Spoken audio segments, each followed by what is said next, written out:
The ancient city of Taposiris Magna is hidden on the northern coast of Egypt. These days it has very little of its former glory, but what lies beneath it may hold the secret to uncovering a famous mystery, that of Cleopatra, the most memorable Egyptian queen in history. The recently discovered tunnel is also known as a geometric miracle for its time. Excavations have uncovered a 43-foot-long structure below the ground, which is partially submerged in water. Its shape and construction technique are similar to that of the Eupalinos tunnel, another amazing ancient discovery. This one is located in Greece and was built by excavating simultaneously from 2 points, aiming to have them meet in the middle. The use of math and geometry to make this construction was astonishingly precise for those days, more so since it was built near a mountain. Archaeologists that have been working on the Taposiris Magna site since 2004 believe this tunnel may lead to the lost tomb of Cleopatra. The clues they found so far seem to back up this theory. For starters, the city and its temple were built by one of Cleopatra's ancestors, Ptolemy II. All the architecture seems to indicate it was dedicated to the ancient spirit Osiris and his queen Isis. Throughout her reign, Cleopatra did try to associate herself with Isis, so it may be no surprise she chose this location as her final resting place. Scientists have yet to pinpoint Cleopatra's tomb, but research continues with the help of modern technology. To study this location better, archaeologists have even used a special device called ground-penetrating radar. This tool allows us to analyze what lies beneath the ground without being intrusive. Since this tunnel is so old, research needs to be done very delicately.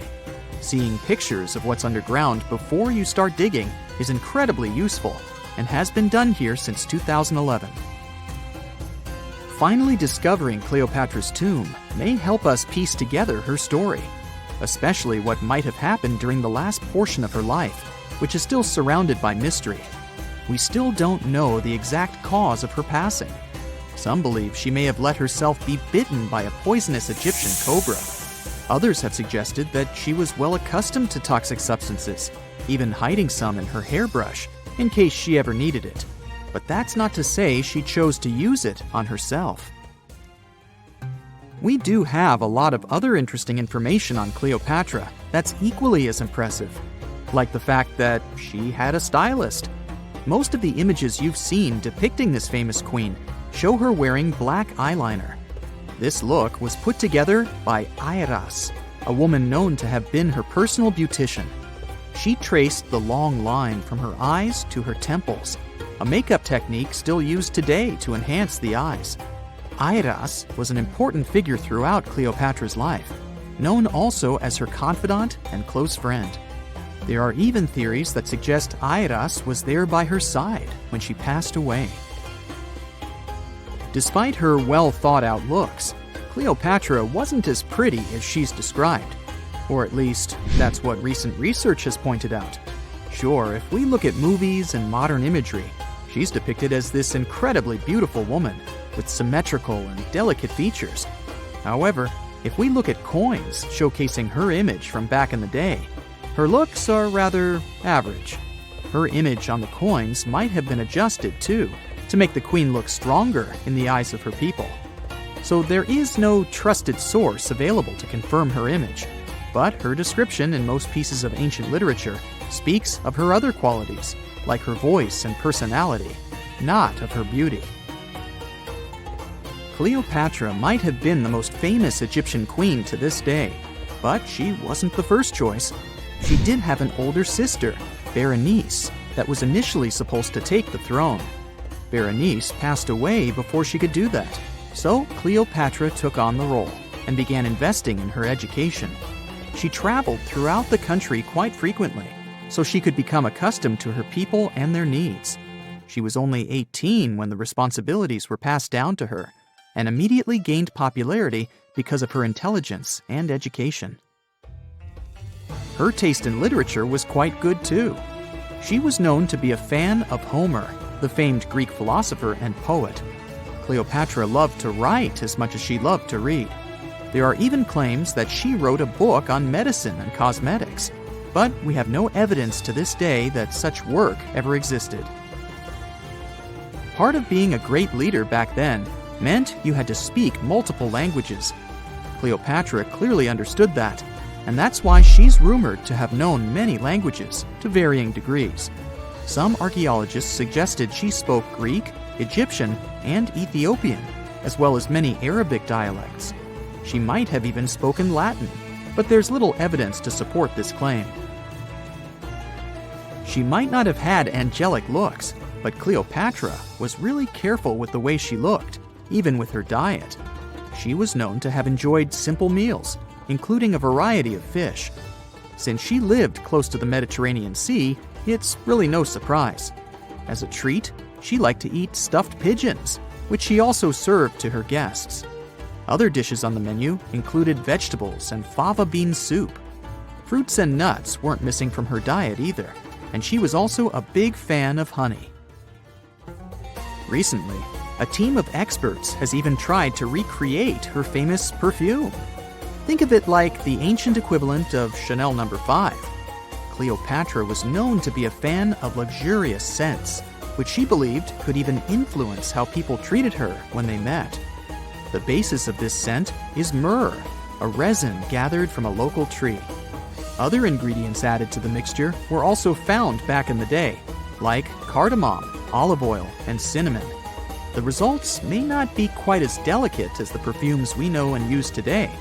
Its consistency was way thicker, and the scent lasted way longer. When she was at the height of her power, Cleopatra might have been the richest person in the world. Back in the day, she ruled over a territory that stretched across the Mediterranean, from modern-day Libya in the west through Egypt to Syria in the east. This is the largest territory ever ruled over by a woman. In today's currency, her worth might have been somewhere around $95 billion. The calendars we use today may have been introduced by Cleopatra herself. She presented the idea of leap years and leap days to Caesar, the Roman emperor she was known to have been close with. Taking her advice, Caesar made these adjustments part of the official Roman calendar. The ancient Egyptians already knew the year was longer than precisely 365 days.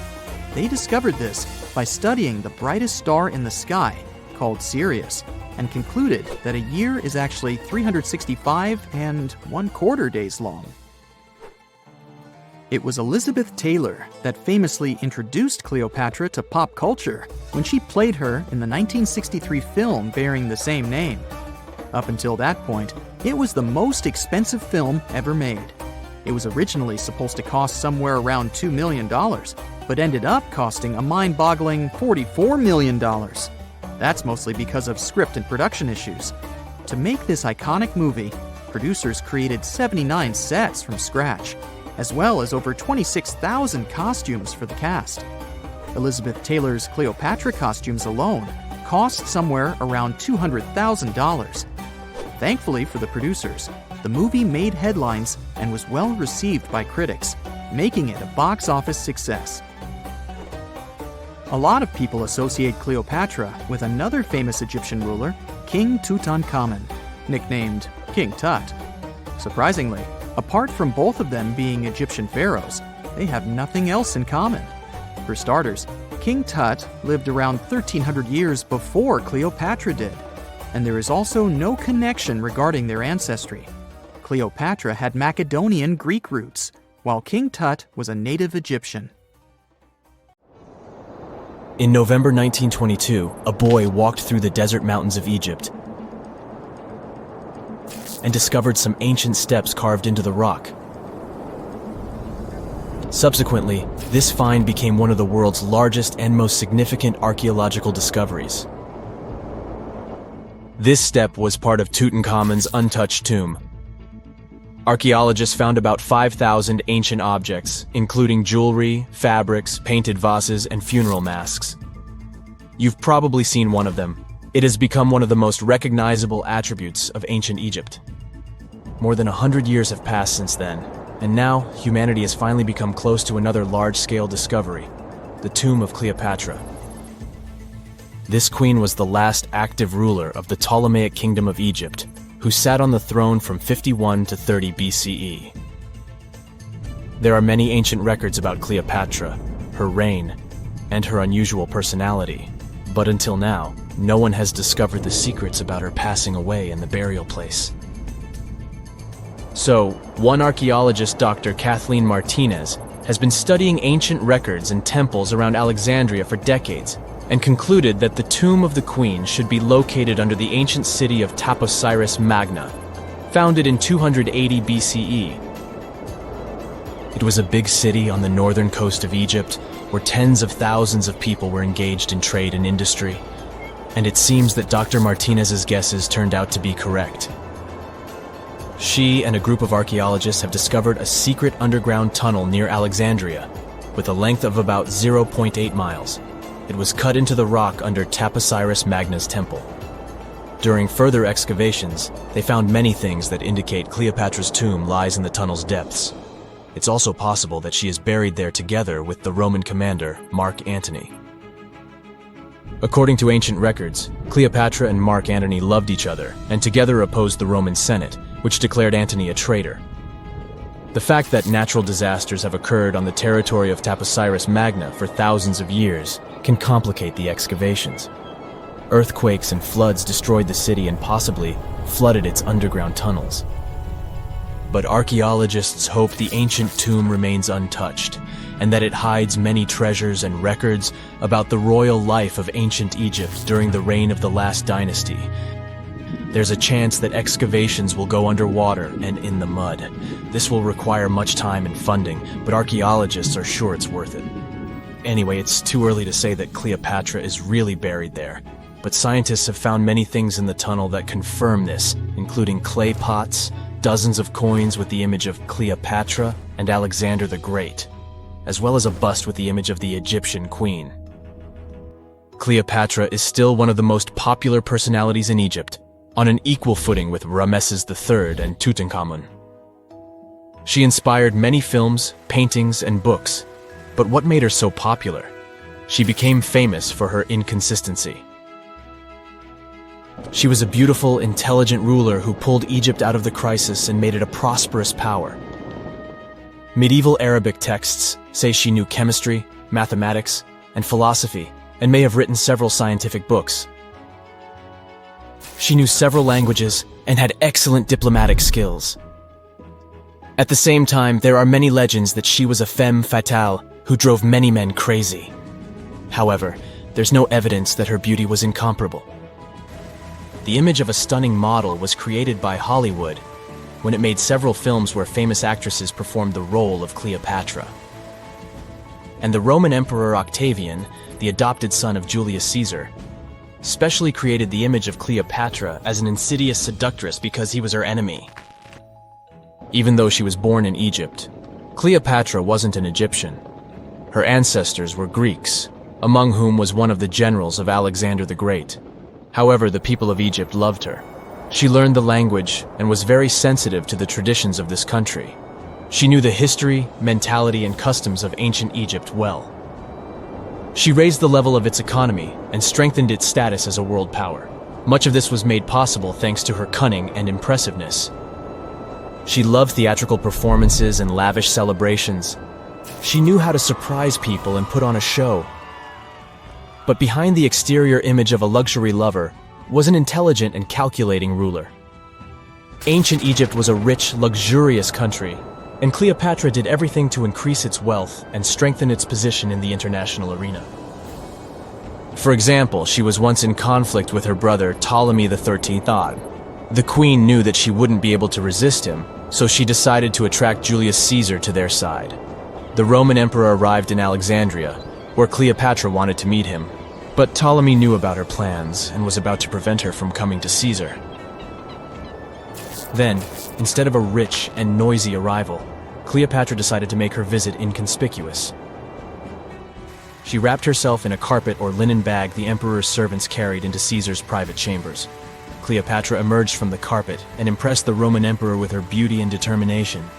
As a result, they fell in love with each other and became close allies. After some time, She impressed another influential Roman for diplomatic purposes. She arrived to meet Mark Antony on a golden barge with purple sails and silver oars. Cleopatra was dressed in the image of Aphrodite and sat under a magnificent canopy. Her servants dressed like cupids and were blowing her fan and burning incense. But Cleopatra created such a show for a reason. She knew that Antony revered Greek mythology and considered himself the embodiment of Dionysus. As a result, he was so impressed with this woman that he ended up marrying her. Cleopatra defended her crown, strengthened her alliance with Rome, and bore Antony 3 children. In Egypt, they threw big parties and enjoyed wealth with power. However, the relationship of a high-ranking official with the Egyptian queen caused a scandal in Rome. Octavian was Antony's primary opponent in the struggle for power, so he exploited the situation to darken the competitor's reputation. He used propaganda to make Cleopatra an insidious seductress in the eyes of Roman citizens. He accused Antony of succumbing to her charms. The Roman Senate supported Octavian and declared Cleopatra an enemy. In 33 BCE, this conflict reached a high point when Antony's navy clashed with Octavian's fleet. The latter won and forced his enemy to flee to Egypt with Cleopatra. According to some records, they took refuge near Alexandria. Pursued by the Romans, they hid in one of Cleopatra's palaces and met their end. Some legends say that Cleopatra was an expert in poisons. She provoked a venomous snake, a viper or an Egyptian cobra, to bite her. Also, according to another legend, she pricked herself with a poisonous needle. There's a theory that Cleopatra always carried an ampule with poison inside her hairbrush. And when she was cornered, she soaked the needle with this poison and pricked herself. None of this can be said for sure. Scientists are still trying to find out the truth.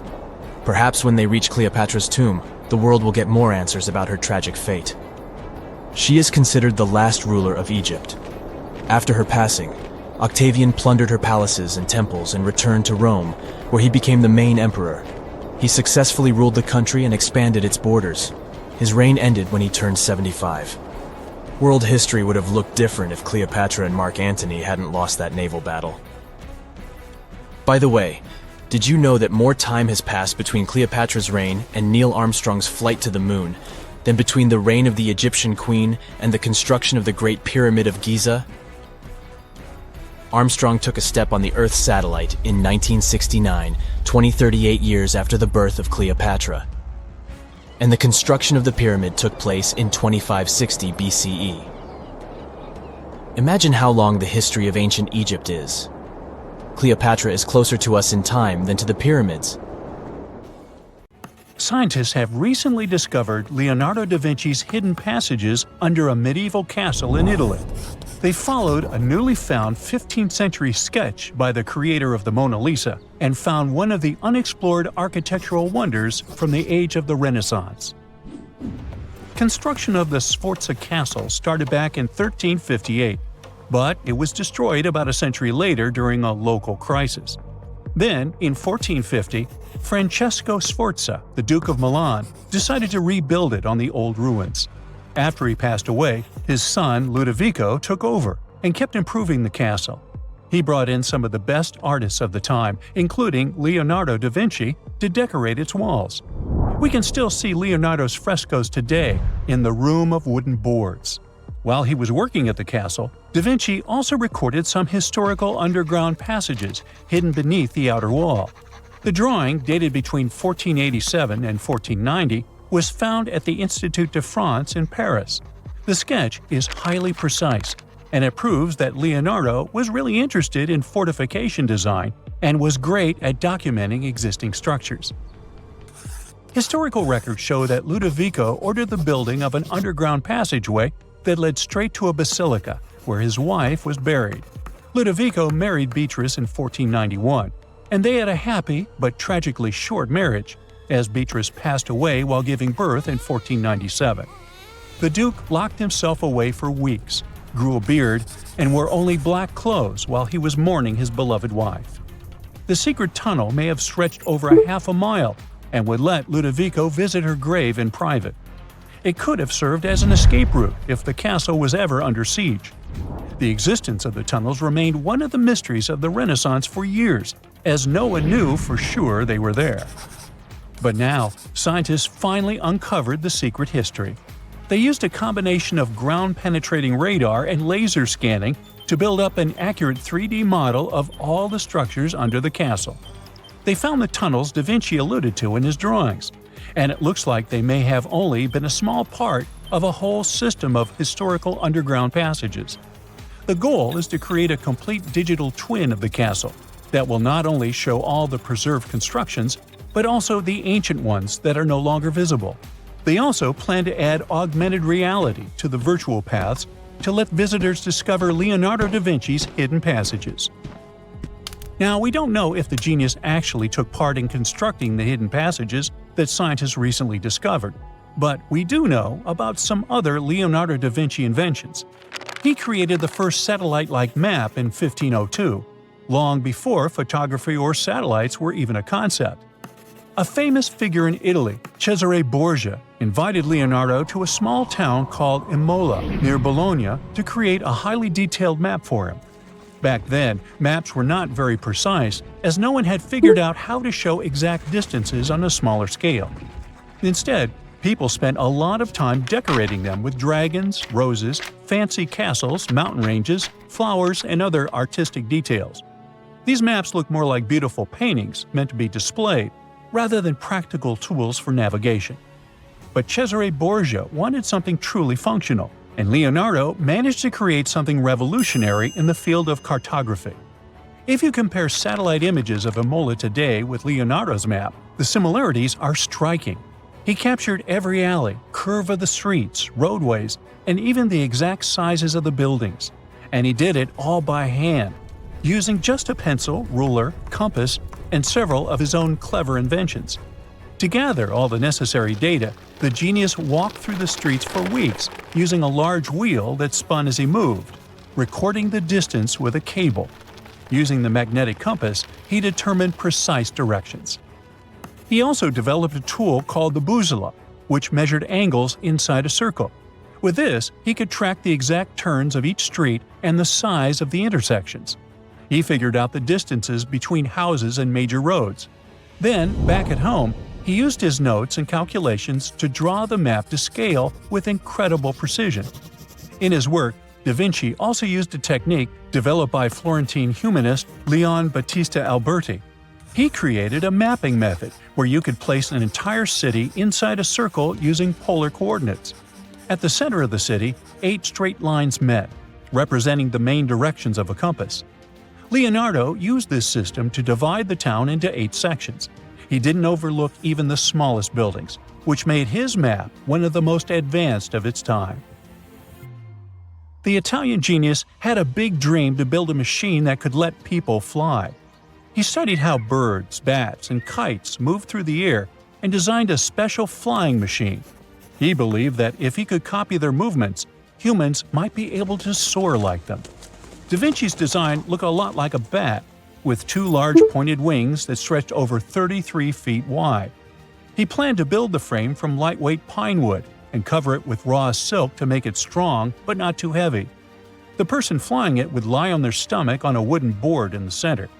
To make the wings flap, the pilot had to pedal a crank with their feet, which was connected to a system of rods and pulleys.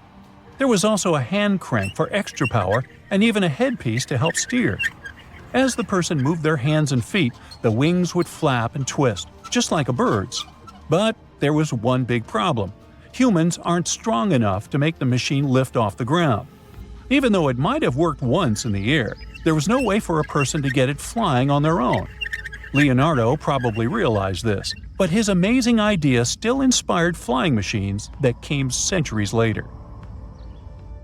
Da Vinci was way ahead of his time with many of his inventions, but his idea for a humanoid robot was especially futuristic. He was working under the patronage of the Sforza family, the one that had those ancient tunnels of Italy built. The genius designed a mechanical knight that could move its arms, turn its neck, and even open and close its mouth. Da Vinci had good knowledge of anatomy and the mechanics of body movements that helped him. His unusual creation used an external system of cables. A hand crank set it in motion, and there was also an internal gear-driven mechanism. About 450 years later, Da Vinci's detailed sketches of the robotic knight were rediscovered in the 1950s. Several researchers tried to recreate the robot from those sketches. In 2002, a roboticist who developed systems for NASA and Lockheed Martin took inspiration from the old notes and built a functioning model of Da Vinci's robotic knight. Another design Leonardo created for Duke Sforza was a special kind of bridge that could be taken apart and carried easily. It was made for defense forces who needed to cross rivers or moats while traveling. This bridge would swing across the water and land on the other side. It had wheels and used a rope and pulley system, so it could be set up quickly and packed away just as fast. To keep it steady, it even had a special weight to help balance it. Leonardo wrote in his notes that the bridge was light yet strong, and he designed several bridges like this for the Duke.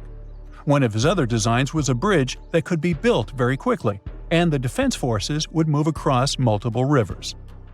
As scientists continue to study Leonardo da Vinci's hidden passages, they reveal new chapters in human history. Who knows what other unexplored architectural structures they will find? See this place on the map? Yeah, right there.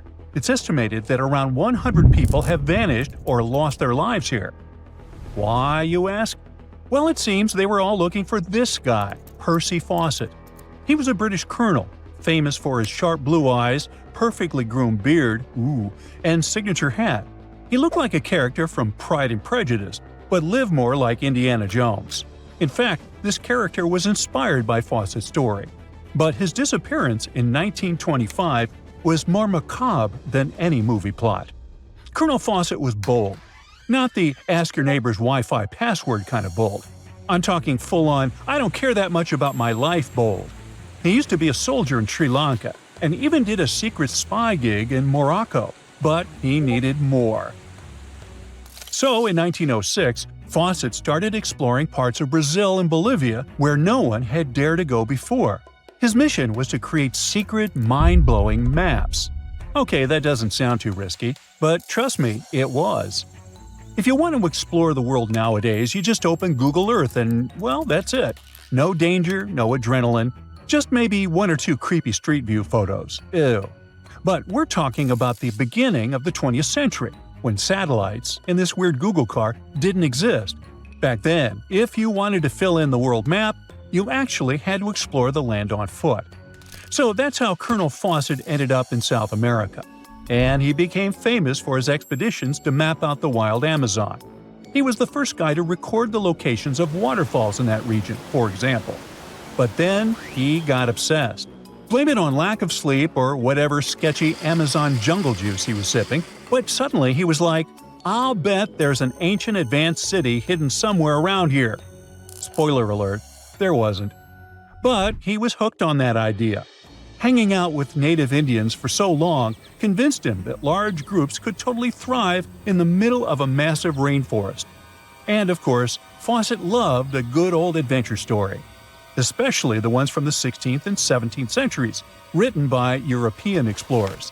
In those stories, adventurers claimed they had found huge settlements and fine roadways deep in the heart of Latin America. But Fawcett's all-time favorite story came from a manuscript written in 1753.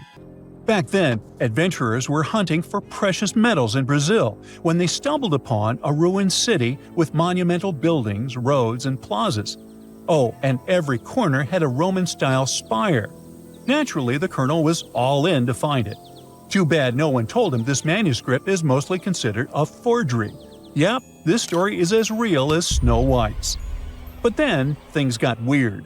The settlement described in that manuscript was supposedly located in the northeast side of Brazil. But now, he's saying there's an advanced civilization in Mato Grosso, which is in a different part of the country.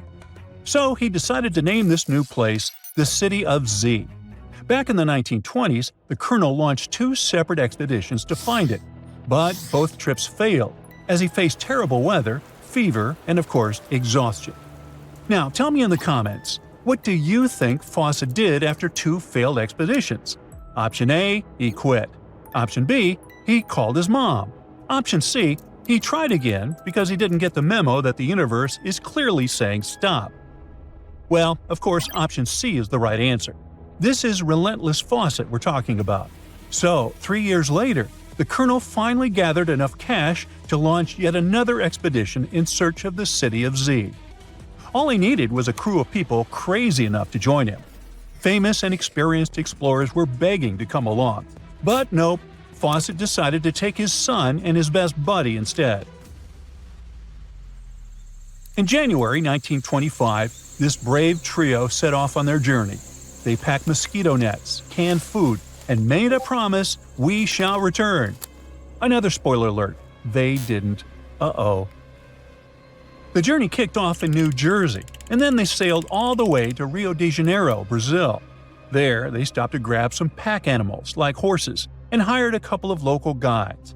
Now they were ready to head to the city of Cuiabá. Now keep in mind the distances in Brazil are crazy huge. So this little journey was like traveling from Miami to Chicago on foot. 3 months later, they finally ventured into the jungle for the first time. And that's when the fun really began. The crew faced piranha-infested rivers, an endless maze of thick trees, and the worst part, bugs. The constant annoying zzz of a gazillion mosquitoes wouldn't let them sleep, and Fawcett's best friend's foot got huge from tick bites. But the colonel didn't have time to babysit his friend's princess foot. Oh no, he was too obsessed to take a break. In fact, at some point, he was so far ahead of his companions that he had to camp alone for a night. On May 29th, Fawcett finally came to his senses. There was no City of Z. But did he let that stop him? Not really. He unpacked their gear and sent the local guides back to Cuiabá. But before saying a final goodbye, he asked them to deliver a letter to his wife, saying something like, "Don't worry, hon, our son is well and getting stronger every day." Sure he was. Anyway, after this dramatic farewell, the trio set off into the bush alone. The darkness swallowed the thick forest, and then they were never seen again. Okay, that was intense, so let's fast forward.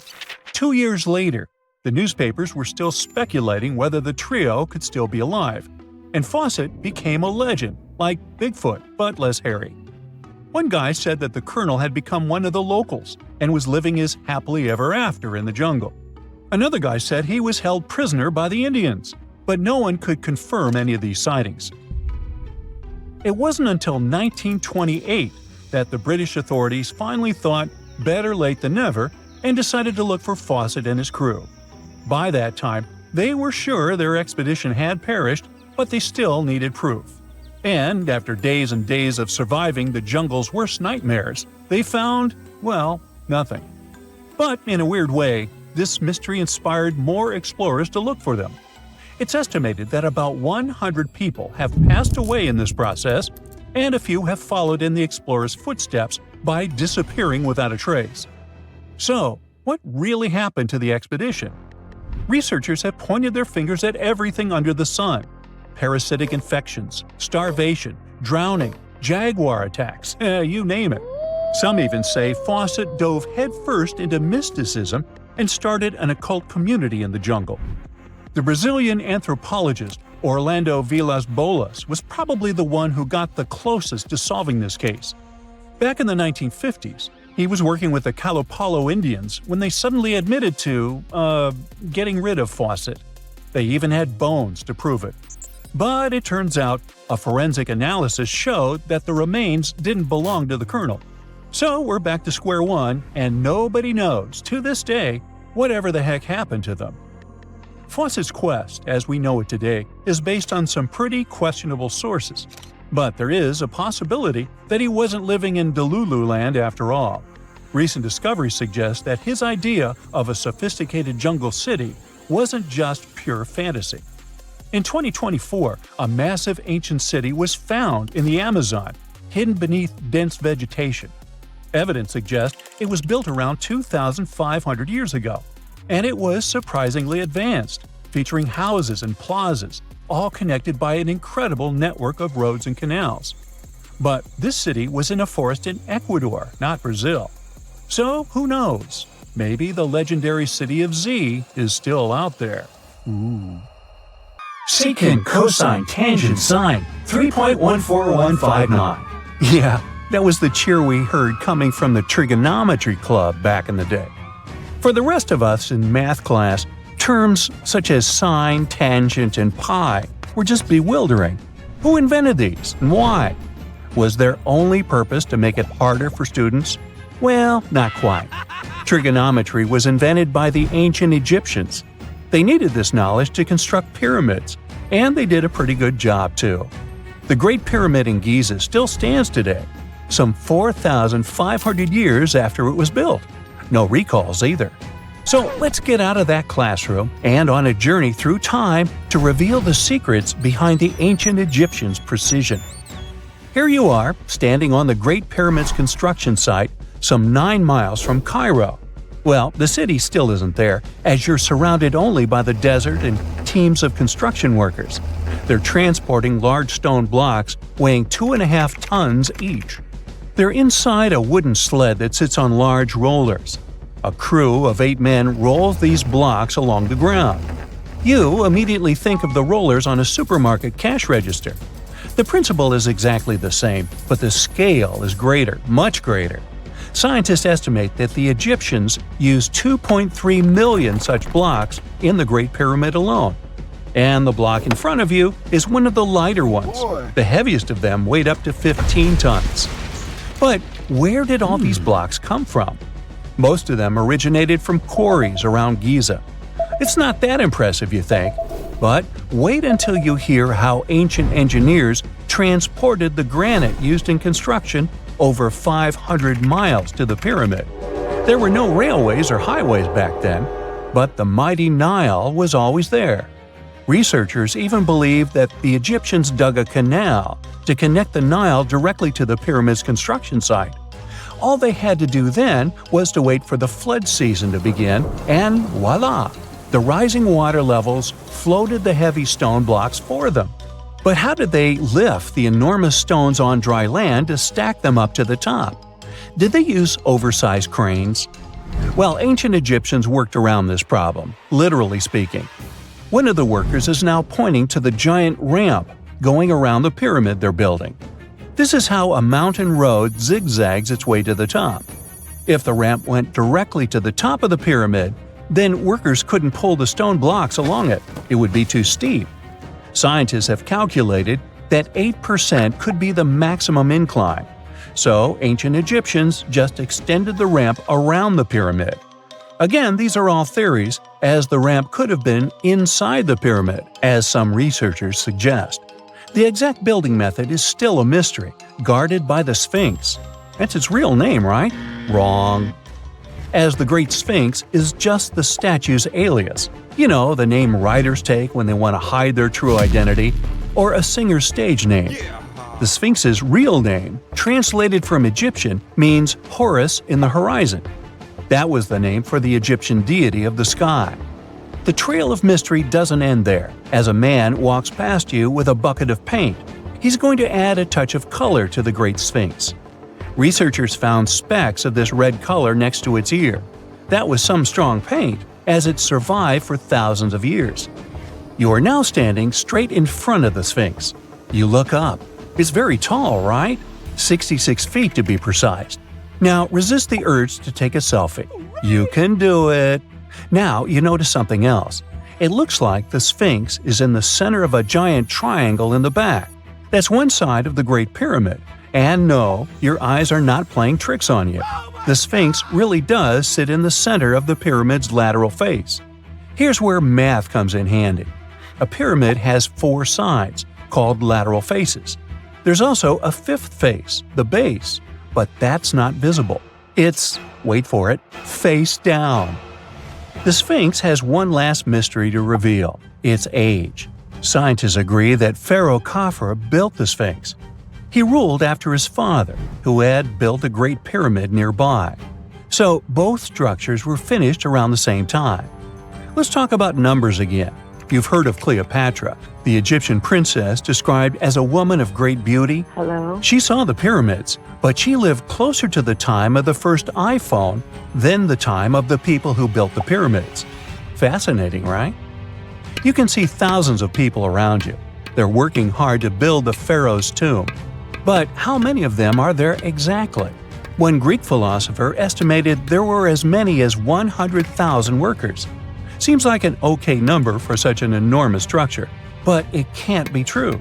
Science simply can't back up this number. Egyptologists put the total number of workers at 30,000. And yes, Indiana Jones was one of them, at least on the big screen, but he showed up late. Egyptologists know a lot about the pyramids, but not everything. Not because they don't want to, but because they haven't yet dug up enough evidence. They can only guess how the building process went. First, engineers would arrive to choose the right spot and do the necessary measurements. That's why they needed all that complicated math. Then, it's time for sourcing the material, the large stone blocks I mentioned earlier.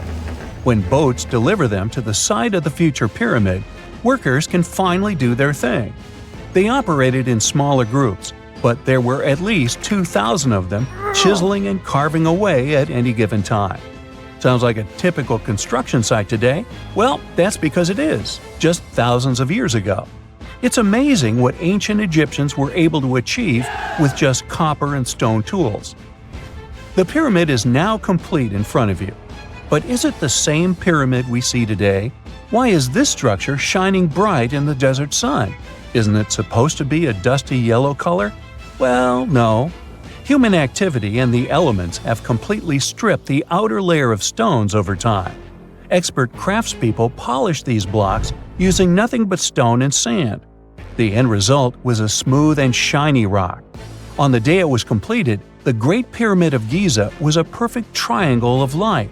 Its polished sides acted like giant mirrors, reflecting the powerful Egyptian sun. This is the point where you should put your glasses on, and that shiny thing you see at the pyramid's very top is actually gold. The capstone at the top of the pyramid is called a pyramidion. It was covered in sheets of gold. As you can guess, these were the first stones to disappear. Let's make another stop before we get you back to your classroom. We travel to the British Isles, and no, Stonehenge isn't our destination. It is Newgrange in County Meath. Scientists estimate that the ancient peoples of Ireland built this stone monument around the year 3200 BCE. This makes it older than both Stonehenge and the Great Pyramid in Giza. The function of the circular mound in Newgrange is the same as the one of the Great Pyramid and equally mysterious. The estimated amount of loose stone present in the valley is over 220,000 tons.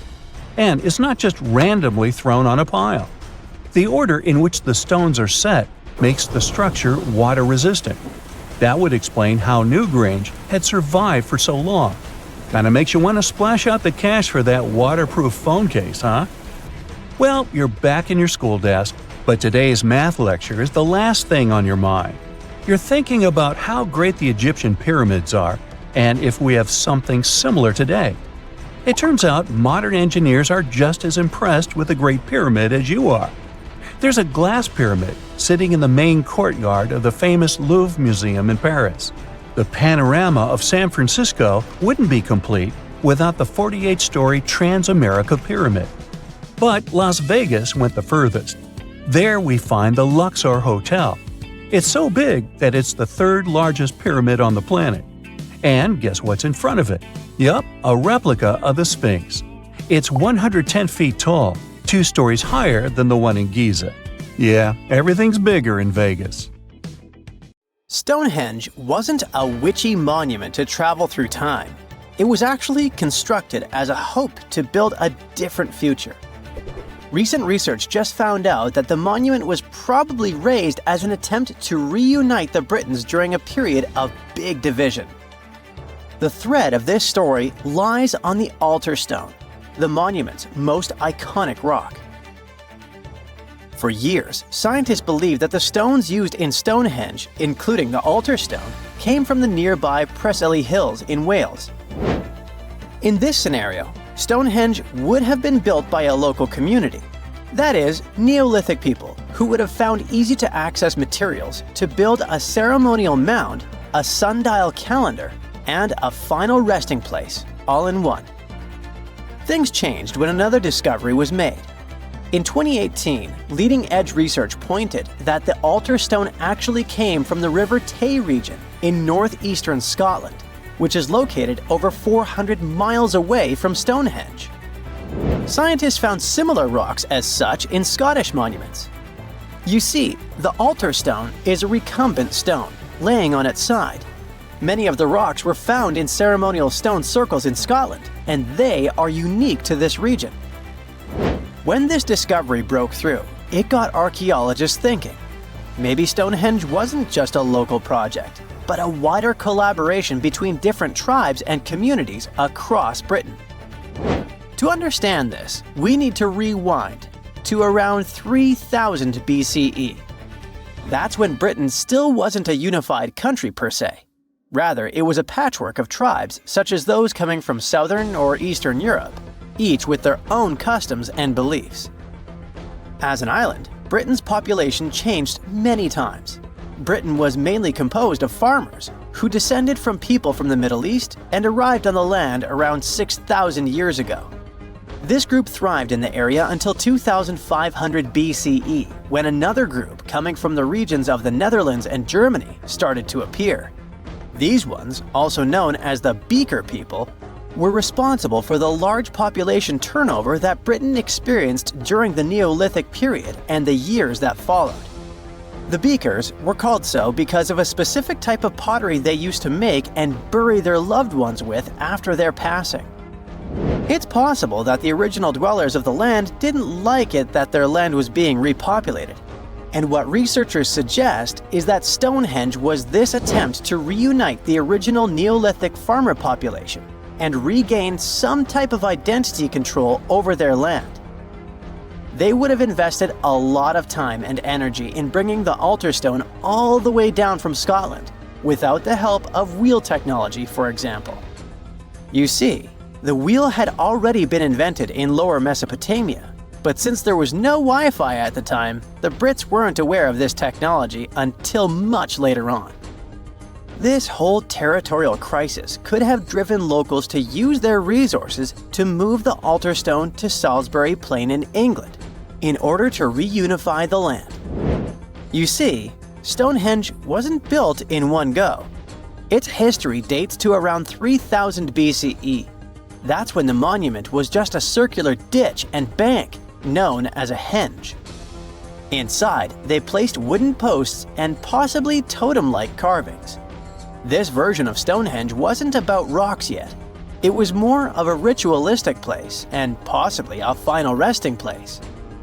They found several cremation pits from this period, making it the oldest resting place in all of Britain. It was only around 2600 BCE that the blue stones came around. The naming might be a bit misleading since they're not literally blue rocks.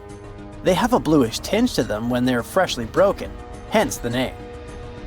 These smaller rocks probably came from the Preseli Hills in southwest Wales, which is about 150 miles away from Stonehenge. Some researchers say that the ancient ones believed that blue stones had healing qualities.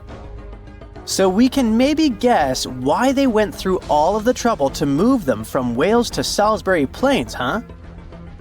A little bit later than that, circa 2500, that's when we start having the Stonehenge we know and love today.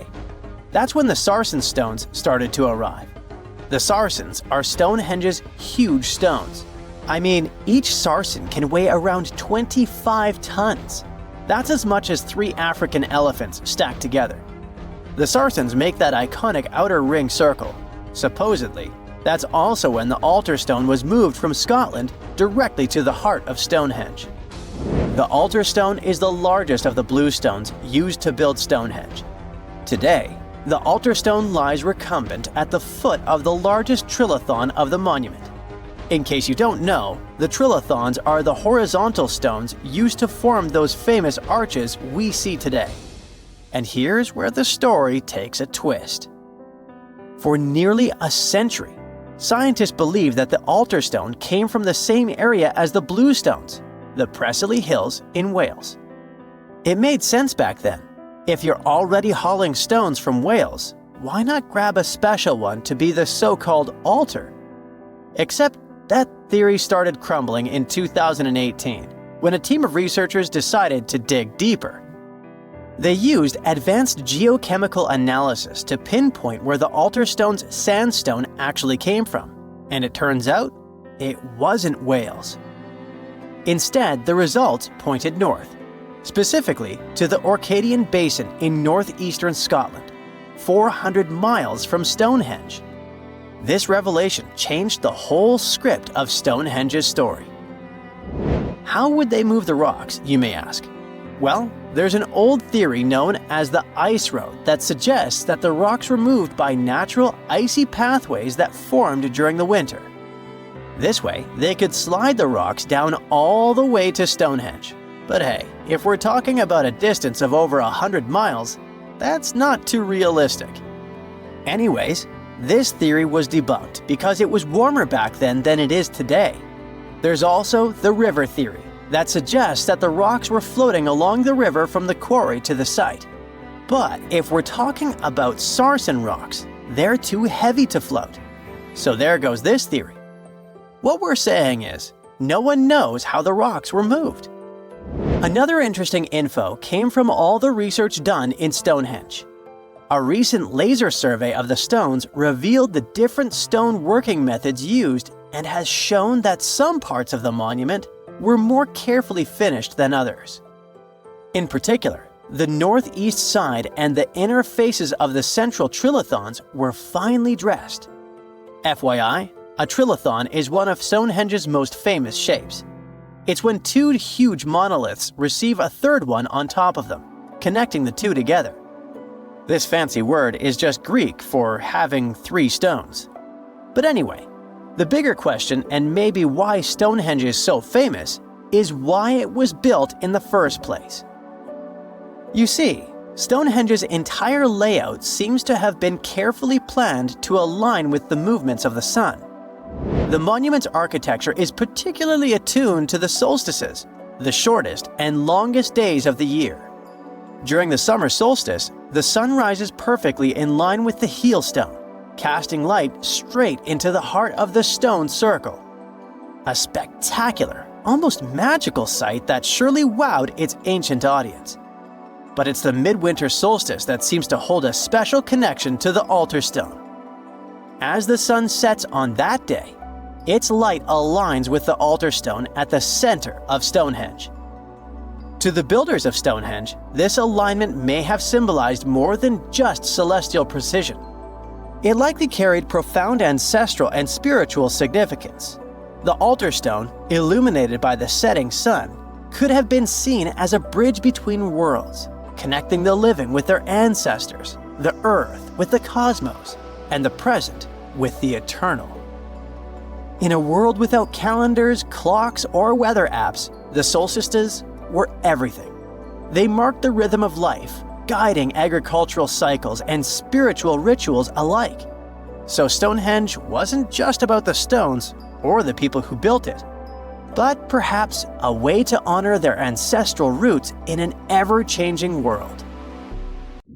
A Portuguese archaeologist just discovered a bunch of sunken ships filled with gold, including a Spanish galleon with 22 tons of gold and silver. This much gold today is worth about $2 billion, and this is the money from one ship alone. Archaeologist Alexandre Monteiro made this discovery almost by accident. He was studying some documents when he found some information about a ship that went missing in 1615, and he decided he wanted to find it. After many years, Alexandre found not just this specific ship, he actually discovered 8,620 shipwrecks in the waters of Portugal alone. Out of this number, 250 are gold-filled shipwrecks, a discovery that would make any Jack Sparrow shake in his boots. Most of these ships went down for boring reasons like the weather, but sometimes they were destroyed in battles, which may or may not have been super epic. They were carrying gold and other treasures from the New World to Europe, and of course, everyone wanted a share.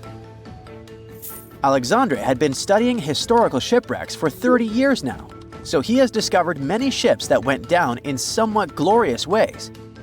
In 1816, for example, a ship of one of the richest men in Portugal sank in Australia with an insane amount of 66,000 silver coins.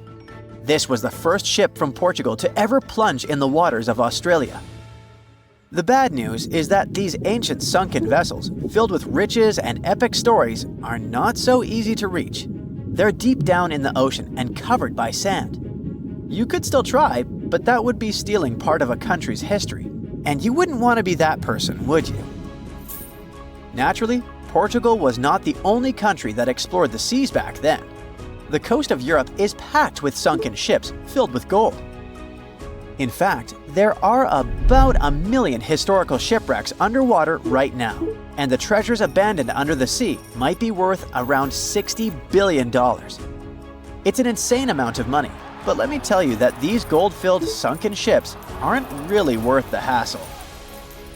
There are many stories of maritime treasure discoveries that turned into insane lawsuits and even long jail time. Our first story starts in 1746, when a violent storm crashed a ship called Prince de Conti near an island in Brittany. The ship was filled with tea, ceramics, and 100 gold ingots. Of course, the owners of the ship tried to save the loot, but if it's not easy now, imagine how it was back in the 18th century. It took more than 200 years for the vessel to be found. It finally happened in 1975, when a group of French men discovered it and decided to take pretty much every valuable thing they could find. Now, I said these things were not worth the trouble for a reason. In France, if you find anything that can be historical, you must declare it to the local authorities within 48 hours. Fail to comply, and you will be committing something known as a crime. To be fair, our French friends here did declare their findings, but only the corroded cannons from the ship. And the gold? Well, they sold it. Obviously, because each gold bar is worth between $125,000 to $231,000. It took French authorities almost 50 years to retrieve the stolen gold, and they didn't retrieve all of it. Part of it was bought by an elderly couple living in Florida, and the crime is so serious they were charged for connection with money laundering, organized crime, and the trafficking of cultural goods. The poachers also sold some gold ingots to the British Museum collection. Now, let's go back to the 1850s, when a steamer called SS Central America traveled from Panama to California and back again. This was during the Californian Gold Rush, a time when 300,000 people moved to California to dig for gold. Because the travel route was not easy breezy, people needed to carry their gold around on big ships. This is where our friend SS Central America comes in. In 1857, the ship had 578 people on board and about 10 tons of gold. Very few survived, and around $100 to $150 million in gold went down with the ship. All of this explains why in 1988, a group of investors from Columbus decided to finance a research project to find this ship. The research was led by a guy named Tommy Thompson. Tommy was really crazy about the idea of finding this sunken ship filled with gold. It took him years to find the exact location of the SS Central America, especially because the ship was 7,500 feet beneath the surface of the Atlantic Ocean, and retrieving it required a lot of fancy tech. A group of 161 investors paid for his adventure, but it goes without saying that they were not doing this out of love from their hearts. They invested $12.5 million in this project because they were expecting to earn at least 10 times more. But since life is not all sunshine and rainbows, 39 insurance companies sued the research team as soon as they retrieved the gold. Back when the ship was up and running, these companies insured the cargo of the SS Central America, and when the cargo was finally retrieved, more than 100 years later, they wanted to be compensated. They said it was not their job to retrieve it, but that doesn't mean they abandoned it. This crazy talk didn't stick, and 92% of the gold was given to the research team. The plot thickened when the investors were scammed by none other than Tommy Thompson, who fled with $4.16 million. He also had 500 gold coins, but he's not telling a soul where they are. Nonsense like this is the reason why most countries have rules to protect cultural properties. And yes, sometimes shipwrecks can be a cultural property. Obviously, there are many maritime treasure discoveries that happen without breaking any laws. The SS City of Cairo, for example, was a steamship that submerged in 1929 with 2,000 boxes of silver coins weighing 122 tons. A company called Deep Ocean Search retrieved the coins from a depth of 17,000 feet, which is 4,500 feet lower than the Titanic. 34 million pounds went to the UK Treasury, and the Deep Ocean Search also got a share. The good news here is that some of the coins can be bought by collectors, legally. Paying for a treasure is probably the closest you can get to an underwater archaeology find. I know, all I did was destroy your piracy dreams. But while raiding gold-filled shipwrecks may be a crime in most countries, or just financially impossible for us mere mortals, not all hope is lost. There is about $771 trillion worth of gold lying on the ocean floor, and it doesn't have an owner. It's like an underwater gold mine, except the gold is in the water. You know how the water of the ocean is salty? Well, the gold gets mixed with the minerals in the water, so it's not like you stumble upon a gold nugget on the beach. Each liter of ocean water has 13 billionths of a gram of gold, and it's very difficult to extract such tiny particles of gold from the water. But that doesn't mean people haven't tried, and of course, there's been a scam here too. In the 1890s, a guy claimed he had invented a thing that would suck gold from the seawater. When he got enough money, he fled the country with the cash. If you really want to get some gold, you could try to extract it from the Earth's core, which has 1.6 quadrillion tons of gold. There's 16 times more gold in the Earth's core than what humans have mined in the whole of history. No hoax involved here, because nobody has dared to go down there yet. With archaeologists discovering gold-filled sunken ships out and about, maybe we can make our own maritime treasure discoveries, or at least save enough money to buy some silver coins.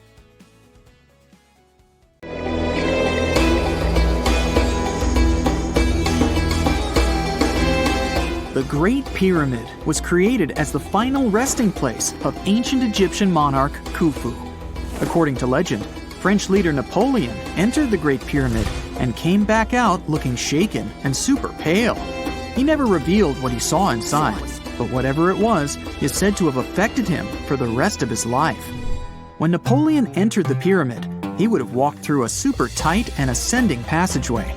He'd then go through another passageway, known as the Great Chamber. This corridor would have been much taller than the previous one, and would have cobbles too. He'd then reach the King's Chamber, the centerpiece of the Great Pyramid, which was lined with huge blocks of granite. But it wouldn't have looked as grand as we might imagine. There are no hieroglyphics decorating its walls, as Egyptians only began decorating the burial chambers of pyramids much later on.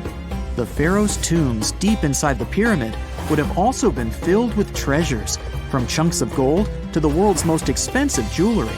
But this would have all been looted a long time ago. The only thing that probably would have been left in there would have been a huge sarcophagus, which would have once contained the king's mummy. He'd also have to walk past the queen's chamber. This room most likely didn't hold any queens though, as pyramids were usually only built for one person. There are mysterious tunnels leading from here. To this day, no one is really sure what they're there for. And that's not the only mysterious and creepy thing Napoleon may have encountered, as stories of pharaohs leaving ancient curses on pyramids go way back. Many pyramids had warnings written on the outside, telling of horrifying things that would happen to those who entered and disturbed the peace. We might not know what exactly Napoleon found in the Great Pyramid that scared him so much, but we know for sure what was found in Tutankhamun's tomb. Tutankhamun was an ancient Egyptian pharaoh who was only 8 or 9 years old when he took to the throne. He became a cultural phenomenon when his tomb was discovered almost completely intact in 1922. His pyramid sits in the Valley of Kings in Thebes, modern Luxor, which is in Egypt. Unlike the Great Pyramid, Tutankhamun's tomb was covered in beautiful wall decorations. The walls told the story of how he would travel to the afterlife through the underworld. Egyptians believed all people would have to take this journey, so they would fill their tombs with objects and paintings to help them get there. There'd also be spells painted on the walls. They believed this would help people pass over to the next realm. The journey would be pretty long, and for that reason, the ancient Egyptians would also fill the pyramids with food. Tutankhamun's pyramid was filled with 8 fruit baskets. They even found something called gingerbread fruit in there. The rooms were jam-packed with furniture, statues, clothes, and staves, amongst a whole bunch of other things. You'd likely find a lot of clothes and expensive jewelry in the pyramids as well. The ancient Egyptians wanted their ancestors to travel in style to the afterlife. They put Tutankhamun in his final resting place with over 50 pieces of clothing, all of the highest quality. There were tunics, scarves, gloves, and headdresses, and a ton of jewelry. Bracelets, pendants, necklaces, rings, and scarabs for protection were all found inside. Each of them was made of gold or precious stones. There were also fans made of ostrich feathers to keep the old pharaoh cool in the hot Egyptian sun. But the temperature inside the pyramids never actually went above 68 degrees Fahrenheit. The ancient Egyptians developed a super cool air conditioning system that we don't fully understand even today. Tutankhamun's pyramid also contained 130 walking sticks made from ebony, ivory, silver, and gold to help him on his journey. There were 3 chariots hidden away in case he got tired of all the walking. They also put 11 boat paddles inside, but there was no sign of any boat. The pyramids would be littered with the pharaoh's favorite scents and perfumes. During the excavation of Tutankhamun's pyramid, it quickly became clear that it had been robbed during ancient times. There was damage to doors and traces of oils left in empty jars. It looks like someone raided the pyramid for gold and the scents, perfumes, and oils that had been left for King Tut. There was still a bit of perfume, which was made from coconut oil and frankincense, left in one bottle. It seems like Pharaoh Tutankhamun loved board games. There was an ivory traveling set of senet in his pyramid. Although we don't know for sure exactly how to play it, we have figured out it was sort of an ancient Egyptian version of backgammon. It looks like it was a 2-player game where the goal was to knock your opponent off the board. Not really sure who Tutankhamun's mummy was supposed to play with, though. The ancient Egyptians had some rituals that may seem pretty strange to us. For example, they used to shave their eyebrows off if they ever lost a cat. So it's not too surprising they put some really weird things inside pyramids. Archaeologists discovered a collection of mummified cats and scarab beetles in pyramids that date back more than 4,000 years. They were found in the pyramids of Saqqara, which is south of Cairo. They also found a bunch of makeup kits and mirrors inside. Makeup was worn proudly by both men and women in ancient Egyptian times. Eyeliner was the most popular cosmetic. The Rosetta Stone was one of the best discoveries ever made in pyramids. It was found by our man Napoleon Bonaparte and his team. It's a black granite rock that dates back to 196 BCE. It's transcribed in Greek, Demotic, and hieroglyphic. When it was translated in 1822, we got the key to understanding ancient Egyptian hieroglyphics for the very first time. The discovery of Queen Hatshepsut's mummy in 1903 changed our understanding of the Egyptians forever. After she had passed away, her successor, Thutmose III, removed most of the evidence of her reign, so we basically knew nothing about Egypt's first great female leader. She's now gone on to become one of the few and most famous female pharaohs of Egypt. Pharaoh Khufu even had a fully fledged boat in his pyramid. Archaeologists uncovered more than 1,200 pieces of a giant boat near the Great Pyramid at Giza. They reassembled the boat, and it's a whopping 144 feet long. It's most likely a solar boat, which was designed to carry the resurrected king with the deity Ra. Fun fact, the Pyramid of Giza is the last remaining of the 7 wonders of the ancient world. The other 6 are the Hanging Gardens, the Colossus, the Temple of Artemis, the Mausoleum, the Lighthouse, and the Statue of Zeus. This pyramid was also the world's tallest man-made structure for 3,800 years, and it's the biggest pyramid in Egypt. It took a staggering 2.3 million blocks of limestone, and some weighed as much as 80 tons. It took an incredible 100,000 laborers and a whopping 23 years to build. Its original height was a mega 480 feet. In 2017, archaeologists discovered something weird about Egypt's Great Pyramid. There's a hidden void that's at least 100 feet long, and no one really knows why it's there or what's actually inside it. The weird void is the first inner structure discovered within the 4,500-year-old pyramid since the 1800s. Scientists used cosmic rays to detect the massive hole, but are still no closer today to finding out what's inside. The ancient Egyptians took a lot of care building the pyramids, and everything was strategically placed and structurally sound, so it's super unlikely that this hole is due to blocks falling over time. Loads of pyramids also contain small model figurines called ushabti. These represented attendants. They believed they would come to life to serve the pharaohs in the afterlife. But it's amazing that all this stuff actually fit inside. There isn't actually a huge amount of space inside the structures. It's mostly just rock. Well, there you are. The sun is scorching, you're thirsty. All you can think about is water and ancient bones under your feet. You're wandering through the Sahara, the largest hot desert on Earth. Right now, you're crossing a stretch of sand called Whale Valley. And all over these 75 square miles of land, fossils cover the ground so thickly that you can't help but step on them. Paleontologist Hesham Salam says it's an unusual picture in this place. The bones are poking right out of the cliffs, as if they're calling to you to come check them out. You can spot ribs scattered all over the place. Look at these vertebrae. They're giant. Ooh, the creature they once belonged to must have been up to 65 feet long. The fossils show that the animal had a streamlined body like today's whale, but still had features like hind legs and feet. For scientists, it means a very exciting thing. They might have discovered a fully intact skeleton of a prehistoric whale. It was an animal that lived in this area when Egypt was underwater. You see, today, the Valley of the Whales is the world's largest ancient whale graveyard. You're likely wondering what marine animals are doing in a desert more than 100 miles away from the nearest coast. Well, millions of years ago, this desert was at the bottom of a massive ocean called the Tethys, which stretched from Europe to India. When sea levels dropped, the ocean left behind a seabed covered with fossils.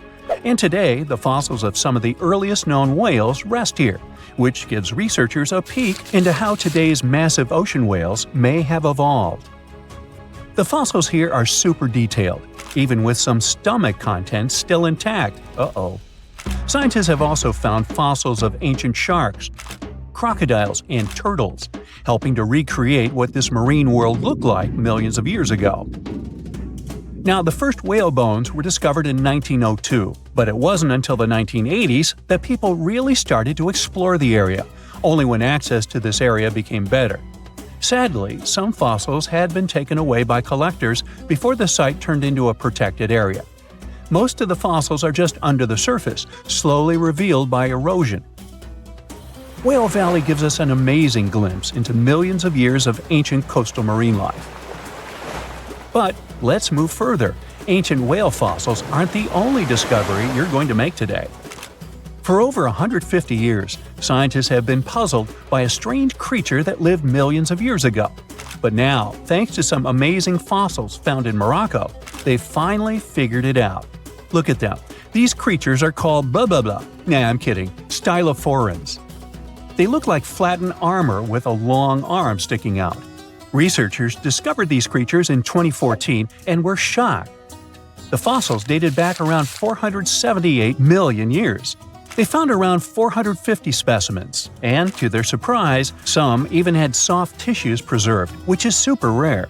Before this, they only knew stylophorans from their hard parts.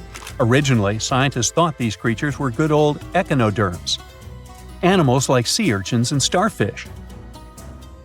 But new discoveries prove that they had a core body and feeding arm similar to modern starfish, complete with a water vascular system to help them move and eat. This finding ends a long debate about where stylophorans fit in the animal family tree.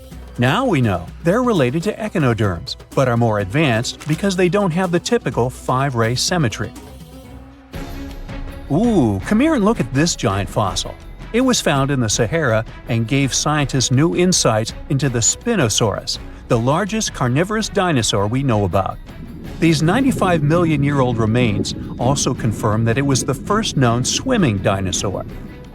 The Spinosaurus had flat, paddle-like feet and nostrils on the top of its crocodile-like head, perfect for staying underwater. It was a pretty weird dinosaur with a long neck, trunk, tail, and a 7-foot sail on its back, so it must have spent a lot of time in the water. At over 50 feet long, Spinosaurus might have been even larger than T-Rex. The first Spinosaurus remains were discovered about 100 years ago in Egypt, but only this new fossil, found in Morocco, helped scientists reconstruct this dinosaur for the first time. Researchers paid attention to the creature's shorter hind limbs and wide claws. These features point to adaptations for life in the water. Its snout and dense bones also suggest it was a swimmer, while its spiked tail likely attracted mates. Hey, good looking, come here often? And here's another astonishing find made in Tunisia, the remains of Machimosaurus rex. Now, so far it's believed to be the biggest crocodile ever. This ancient croc was about 32 feet long and weighed around 66,000 pounds. It was a top predator around 130 million years ago, and its skull was over 5 feet long. Now, this discovery is a big deal because it shows that these crocs stuck around longer than we thought. Before this, scientists believed that they disappeared during a minor extinction event between the Jurassic and Cretaceous periods. Now, let's go back to the fact that the Sahara was once underwater, and some of the largest sea creatures ever lived there. A study published in the Bulletin of the American Museum of Natural History speaks about an ancient body of water called the Trans-Saharan Seaway. It existed between 150 million years ago, covering parts of Western Africa. Scientists spent 2 decades trying to recreate this prehistoric underwater world. They found it was warm and shallow, home to some pretty terrifying creatures, including 5-foot-long catfish and 40-foot-long sea snakes. Yikes! The seaway was cut off from larger oceans for long stretches, which may have helped these predators grow larger because resources were always available. It's a classic case of evolution at work, leading to what scientists call gigantism in isolated environments. But all that water didn't just disappear with no trace. Under the sands of the Sahara, scientists have discovered a massive ancient lake, which they're calling a megalake. Makes sense? This lake formed around 250,000 years ago when the Nile River flooded the eastern Sahara. At its biggest, this lake covered over 42,000 square miles. It's about half as big as Kansas. They also found evidence of a smaller lake, 93 miles west of the Nile, at a slightly lower level and covering 18,600 square miles. All of this adds to growing evidence that once, North Africa had many lakes that might have created migration routes, helping early humans move across the continent. Now, in the Sahara, you can find not only fossils of bizarre animals. In May 2020, some weird rocks with greenish crystals were discovered in a sandy region in southern Algeria's Sahara Desert. When scientists checked them out, they found out these rocks weren't from Earth. They were actually pieces of a meteorite called Erg-Chek 002. This meteorite is super old, like the oldest volcanic rock ever found. It melted ages ago in the fiery heart of an ancient protoplanet that no longer exists. Researchers had recently published a study in Nature Communications, revealing that they have analyzed lead and uranium isotopes in Erg-Chek 002 and found out it's more than 4.5 billion years old. Another cool discovery made in the Sahara is quite unexpected. A few years ago, scientists found what they think are the world's oldest colors, and they're bright pink. These pigments were uncovered from rocks that are around 1.1 billion years old in the Sahara Desert. The colors came from microscopic organisms, as animals didn't exist back then. The discovery was made by a PhD student who crushed the ancient rocks and analyzed the pigments. These pink pigments are actually ancient chlorophyll from photosynthetic organisms that lived in an ocean that's long gone. Researchers are now sure that this finding could help explain why larger, complex creatures showed up much later in Earth's history. Before these colors were discovered, scientists didn't know what was missing in the food chain that delayed the evolution of larger animals. Now they understand that tiny cyanobacteria were at the bottom of that chain. Apparently, this discovery is not just about finding some old pink stuff. Scientists believe it's a breakthrough in understanding the history of life on Earth. X-rays are a type of invisible radiation that can pass through our bodies and objects. They're very important in the field of medicine because they allow doctors to see inside our bodies without having to perform surgery. Now, let's dive into how X-rays work. They're a kind of electromagnetic radiation, just like light or radio waves. However, they have much higher energy than light, which makes them able to go through objects that light cannot. Imagine you have a powerful flashlight. If you try to shine it through a wall, the light won't go through because the wall is too thick. But these rays have enough energy to go through walls and even our bodies. The discovery of X-rays happened by accident in the late 19th century. A scientist was experimenting with cathode rays, which are a type of radiation. He was working in his lab and noticed that a nearby fluorescent screen started to glow, even though it was not directly exposed to the cathode rays. He realized that something invisible was causing the fluorescence, and he named it X-ray, because X is the mathematical symbol for something unknown. He continued experimenting with such rays and discovered that they could pass through many objects, like flesh and bones, but not through denser materials like metal. He also found that X-rays could create images on photographic plates, just like a camera takes pictures. The way this works is quite fascinating. Imagine you're standing in front of a bright light and you hold your hand in front of your face. Your hand blocks the light and you can't see through it. But if you place a sheet of tissue paper in front of your hand, some light will pass through, and you'll be able to see the outline of your hand. X-rays work in a similar way. When a doctor wants to take an X-ray of a part of your body, they will ask you to stand or lie down next to a machine. This device has a special plate that can capture the image. Let's say the doctor wants to further examine your arm. They will place the X-ray plate on one side of your arm and the machine on the other side. Then, the machine will produce a controlled burst of X-rays that pass through your arm. Remember how we talked about the tissue paper allowing some light to pass through?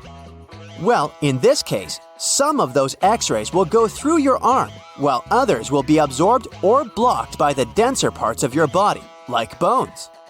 The plate captures the X-rays that pass through your arm, and it creates an image. This image shows the bones and other structures inside your body, allowing the doctor to see if there are any problems or injuries. Now, you might be wondering why X-rays can pass through some things but not others. It has to do with the density and composition of the objects.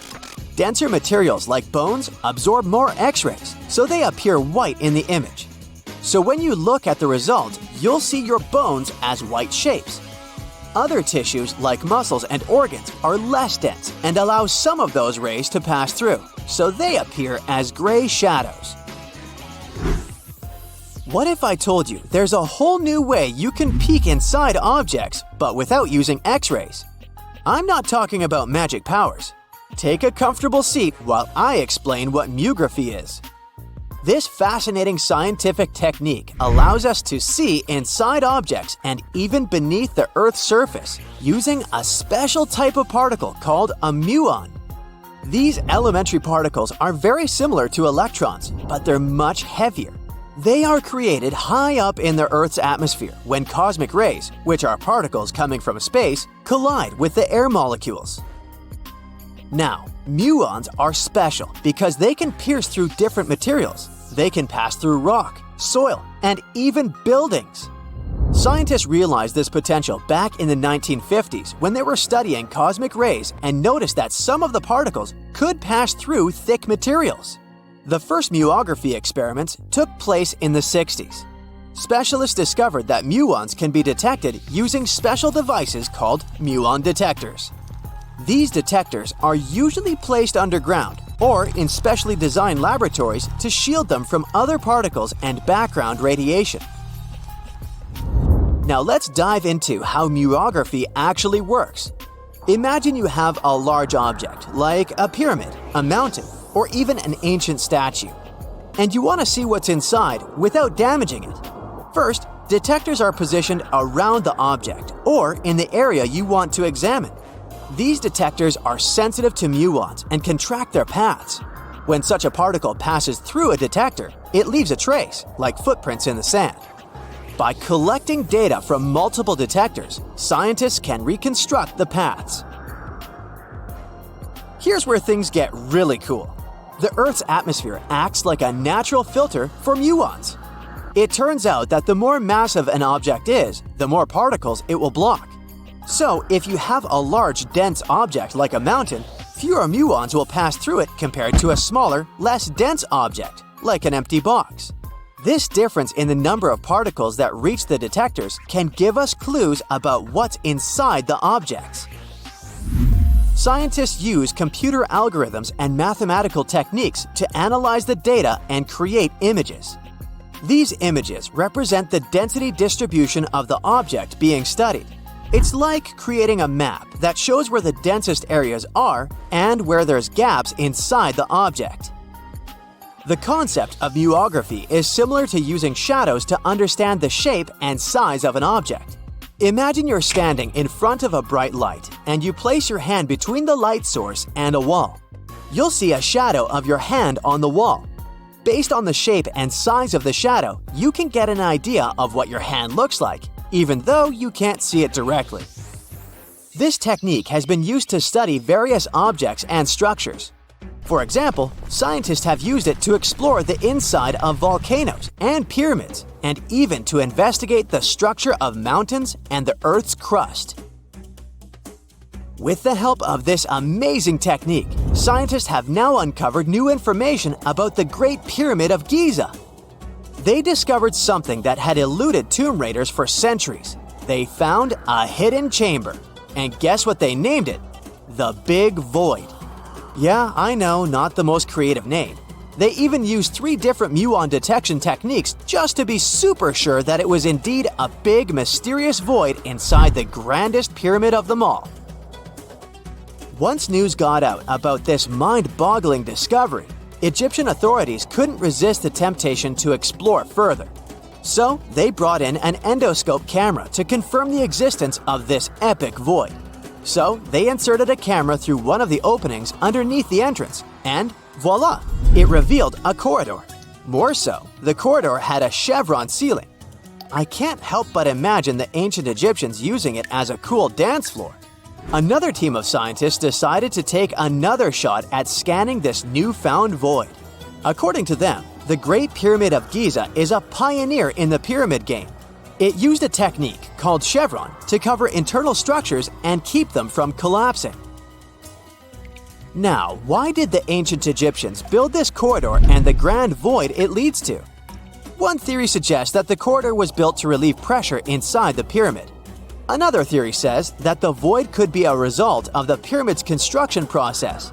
It could have been an internal ramp used to move roof blocks into position, and then it was left there or filled loosely with rubble. According to other enthusiastic explorers, there might be another burial chamber waiting to be discovered.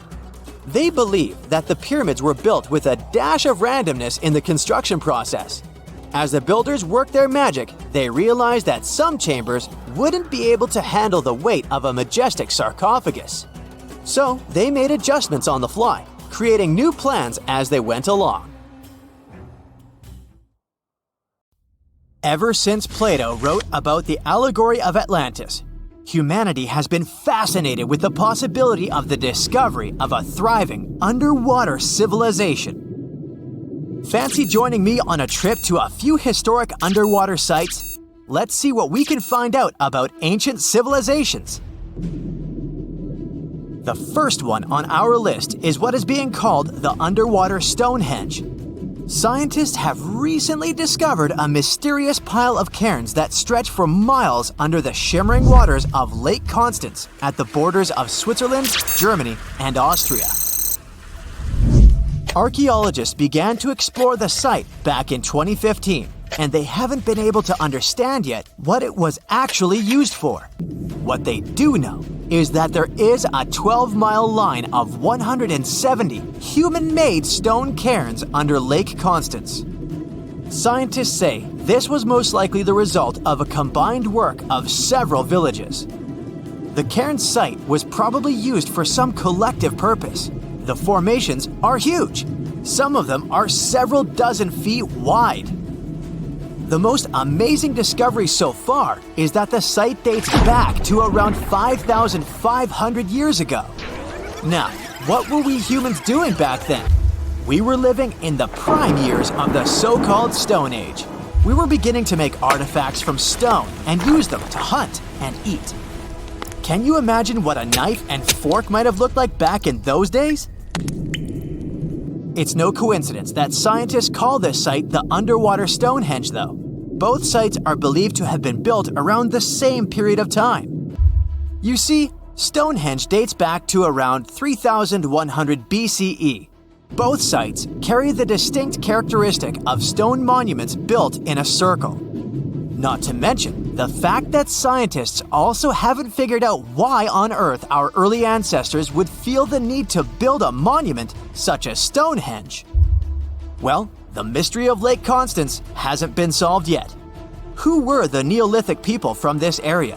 And for what purpose did they go through such an amount of work and effort to build this huge stone site? Next, we're taking you on a tour of the Ryukyu Islands just off the coast of Japan. You're diving deep down to an archaeological site.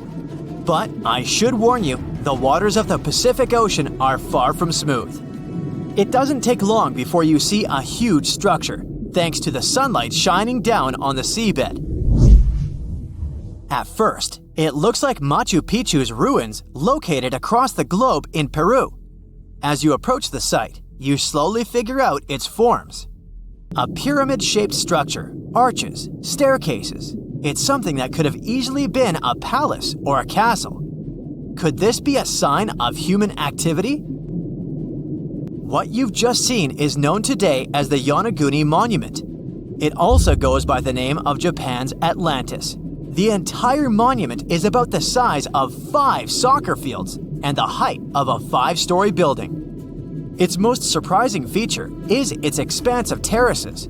Explorers and scientists believe that Yonaguni might be 10,000 years old.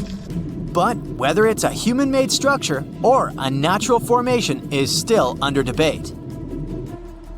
For Japan's top marine geologist, Professor Masaki Kimura, Yonaguni is the heritage of a lost civilization. Kimura has dived to the bottom of the ocean to explore the ruins over 100 times over the past 10 years. According to him, there are clear signs of human activity down there. On the monument's surface, there is a triangle-shaped concave that is a historical symbol of water fountains in the region. There's also a giant turtle carved on the eastern side of the structure. And, according to Kimura, turtles have an important cultural meaning. Several pieces of stone tools have been recovered from the site. Their estimated age is around 10,000 years. However, not all scientists support this theory. For many, Yonaguni is the result of thousands of years of erosion. The fact that the monument is composed of one massive rock leads them to believe it's not human-made. The defined edges and flat surfaces resemble a natural formation in Northern Ireland, known as the Giant's Causeway. The basalt columns look like the ruins of a palace, but they're actually the result of volcanic activity in the region. Now, you're flying to the coast of Greece, 4 hours away from Athens. More specifically, you're in the Peloponnese Peninsula. You dust off an old snorkel and head for a free dive on a bright sunny day. Sometime into the dive, you start noticing patterns on a seabed. 13 feet below the surface, outlines of familiar objects start to appear, one by one. As you continue swimming, what looks like the outline of an entire city emerges in front of your eyes. Are you wondering how water could have taken the whole city? Rocks are perfectly aligned into what appears to be the foundation of a building. This is Pavlopetri, an ancient city you've probably heard about for the first time. It was discovered by Nicholas Fleming, a British oceanographer, when he was on vacation in Greece. He had heard rumors about Pavlopetri's existence and indeed found several artifacts on the seafloor. He went back to the area a year later with the team. They found a site filled with pots, storage vessels, and tools. A kernstone, for instance, is a tool used for grinding grains and turning them into flour. Multiple amphoras indicate that this settlement dates back to the Bronze Age, 5,500 years ago, when people started living in towns. The settlement is believed to have existed for over 2,400 years. Today, Pavlopetri is considered the oldest submerged town ever discovered. And what's impressive is that it wasn't a simple village. It was a vibrant port city with stone buildings, a marketplace, streets, and even squares. The next stop on our voyage is one of today's most famous underwater cities that has been turned into an archaeological park. The city of Port Royal in Jamaica exists only below the surface. But in 1692, it was one of the wealthiest cities in the Western Hemisphere. Port Royal was the center of the British Empire at the time and an important trade city that attracted people from all over the region. It was also home to real-life pirates of the Caribbean. On the morning of June 7, 1692, the people of Port Royal met a different fate than they had probably expected. The city woke up shaking. People were thrown out of their beds by the power of a massive earthquake, ranking 7.5 on a Richter scale. One survivor said he had seen Earth opening up and swallowing the whole town. What he said could be true, as the city was mainly built on sand. The ground swallowed buildings, roads, you name it. Geysers erupted, and finally, waves as big as 10-story buildings hit the city. About 33 acres of the city disappeared under the water. Amazingly, most of its 17th century remains are still in good condition under 40 feet of water. Archaeologists have found taverns, storage rooms, kitchens, and recreational buildings used for diverse purposes. You can also see a grand lion statue, a submerged bridge, and many picturesque arches. Of course, I saved the best for last: India. Just off its coast lies another sunken marvel. A site known as the Lost City of Cambay is located in the Gulf with a similar name. It remained undiscovered until 2001, when the National Institute of Ocean Technology made a routine water assessment. With the help of sonar technology, which sends a wave sound to the bottom of the sea, they found something far beneath the surface. Images showed well-defined geometric shapes spread along a 5-mile stretch. The remains date to more than 9,500 years ago, meaning this civilization was lost at around the end of the Ice Age. Debris recovered from the site included construction material, pottery, beads, sculptures, and even bones. Scientists argue whether these artifacts are indeed from the site, but if they truly are, then the lost city of Cambay might be the oldest civilization in the world. In 1850, French scientist Auguste Mariette went to Egypt looking for manuscripts, but accidentally found a head of a sphinx sticking out of the dunes. He cleared the sand and figured out the sphinx was guiding the entrance to some underground construction. Several months later, he finally entered the serapium of Saqqara. Inside, he found an enormous granite sarcophagi with remnants of 64 bulls. Scientists are still amazed by the tech that the ancient Egyptians used to transport those enormous boxes. The serapium was built around the year 3000 before the Common Era.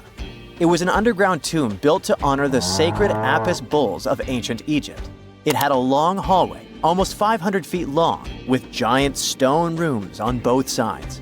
Some of the sarcophagi weighed as much as 50 average cars, and all of them were made with super precision, with exact 90-degree angles. These sarcophagi were beautifully decorated with hieroglyphs and carvings that told stories about the lives and importance of the Apis bulls.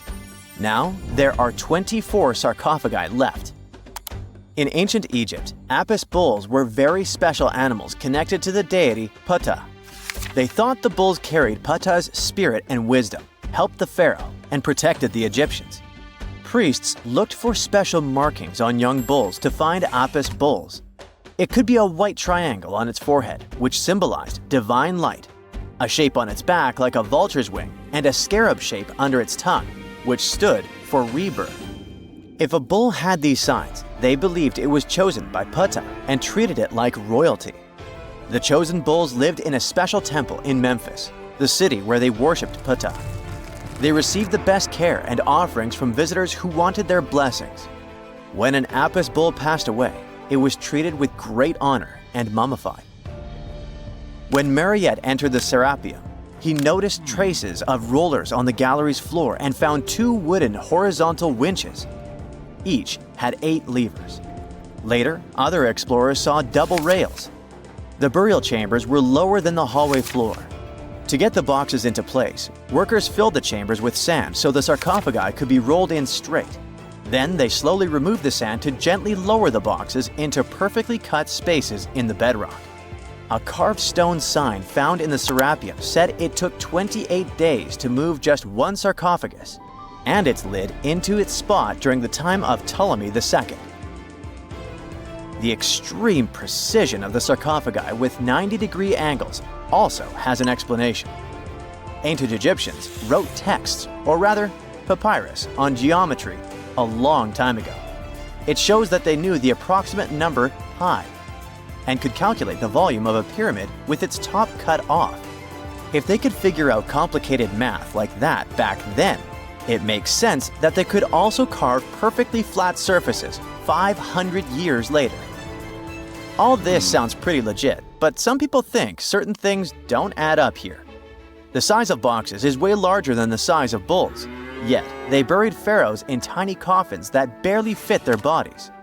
The sarcophagi are made out of granite with crazy precision, and they could have just used limestone, which would have made things way easier. The transportation of the boxes seems pretty simple, but only in theory. If one person could pull about 440 pounds, then at least 250 people would be needed to pull just one box. The tunnels in the serapium are really narrow, only about 2 feet wider than the boxes themselves. There's no way hundreds of people could have squeezed into those tight spaces to pull the boxes. And even if they did, how would they turn the box in the cramped corridor, lower it into its niche, and place it perfectly in the middle? Somehow, they did this 24 times, and every box is centered perfectly. Plus, the chambers were dusty, and there were no signs of soot from lamps. This means they must have worked in almost complete darkness. The real use of the boxes could also be different. A long time ago, even before the Egyptian pharaohs ruled, the local people already knew how to use fermentation. It happens when tiny organisms called yeast eat certain ingredients like starch and turn them into gas and ethanol. So someone in ancient Egypt probably put food like barley, bread, and even meat inside a giant stone box, then closed it tight with a heavy lid. These stone boxes, carved from granite, were so precisely made that they were almost completely sealed, so nothing could escape from it. As the yeast inside the box started working, it created more and more CO2 gas. It built up pressure inside the box. The granite boxes were incredibly strong. They could handle more pressure than a car tire can hold. When granite was squeezed under such pressure, its crystals produced a tiny electric charge. This effect was possible because granite contains quartz, a material that reacts to pressure this way. The process also needed meat or animal parts, possibly to help the yeast grow better. Meat contains something called oleic acid, which yeast needs to keep growing and to survive the bad effects of the ethanol it produces.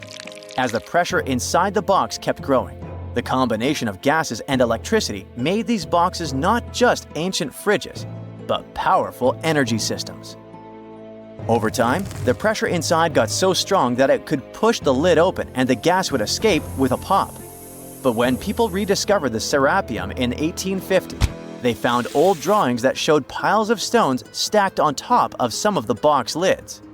So, someone long ago probably tried to make the lids even heavier by adding extra weight to make it harder for the gas pressure to push them open. This extra weight also meant the quartz crystals in the granite could keep creating more electricity under all that pressure.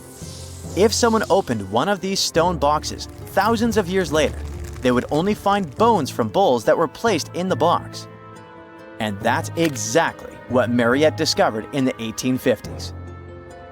They opened the serapium for visitors soon after the first excavations in the second half of the 19th century. Prince of Wales even had a luncheon with his guests in one of the sarcophagi. Sands and earthquakes made the site inaccessible for a while, but now you can visit it again and try to solve the mystery yourself. With new tech, we could have answers to many other historical mysteries soon. A team of scientists at Chicago's Field Museum of Natural History recently used a special CT scanner to learn more about ancient Egyptian mummies without unwrapping them. They gently rolled 26 mummies on custom carts out to the parking lot, where the scanner was waiting. It took thousands of detailed X-ray pictures of each mummy and their coffins. When all the pictures were put together, they created 3D images that showed what was inside, the skeletons, and some artifacts.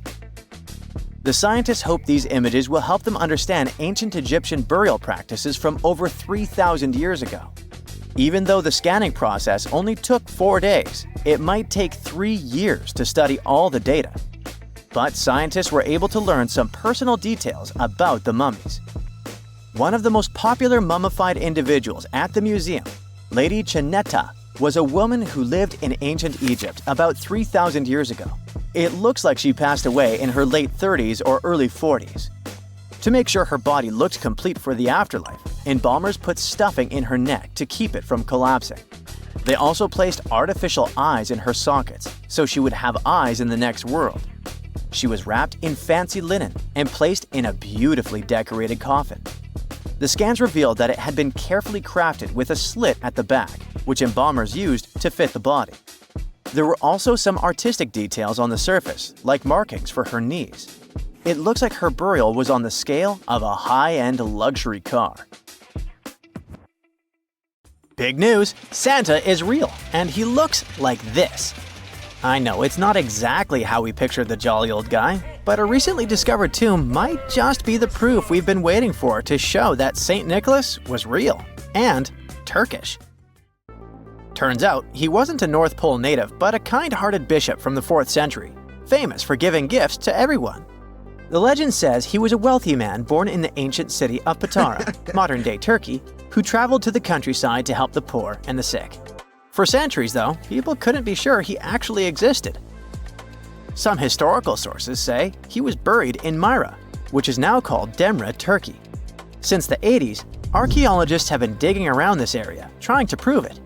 And now, their Christmas miracle has finally come true. After digging 6 feet deep in an annex of St. Nicholas's church, they uncovered a mysterious limestone tomb, about 2 meters long. While they're pretty sure this is St. Nick's final resting place, they're still searching for an inscription to confirm its exact age. Now, if we're talking about the fictional Santa Claus, legend says his home is in Lapland, Finland.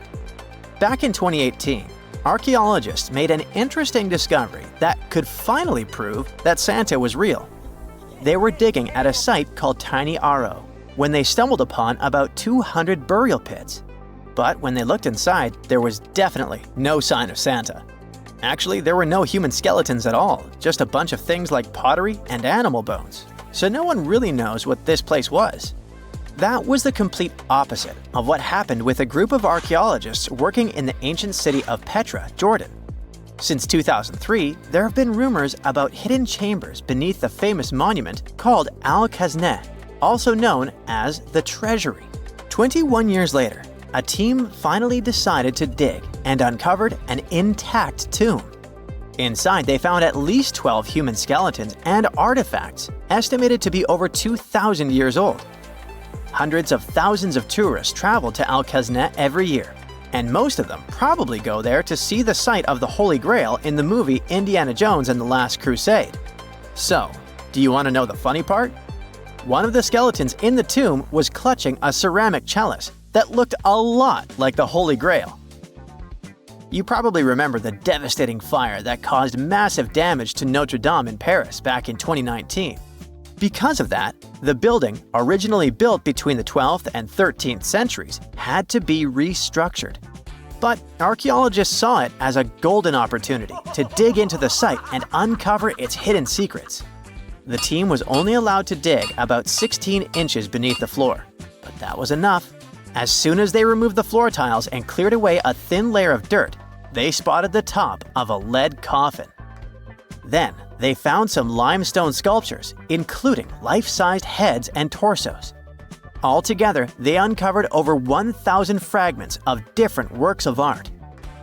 Ancient statues have been found in the most random places, including a sewer.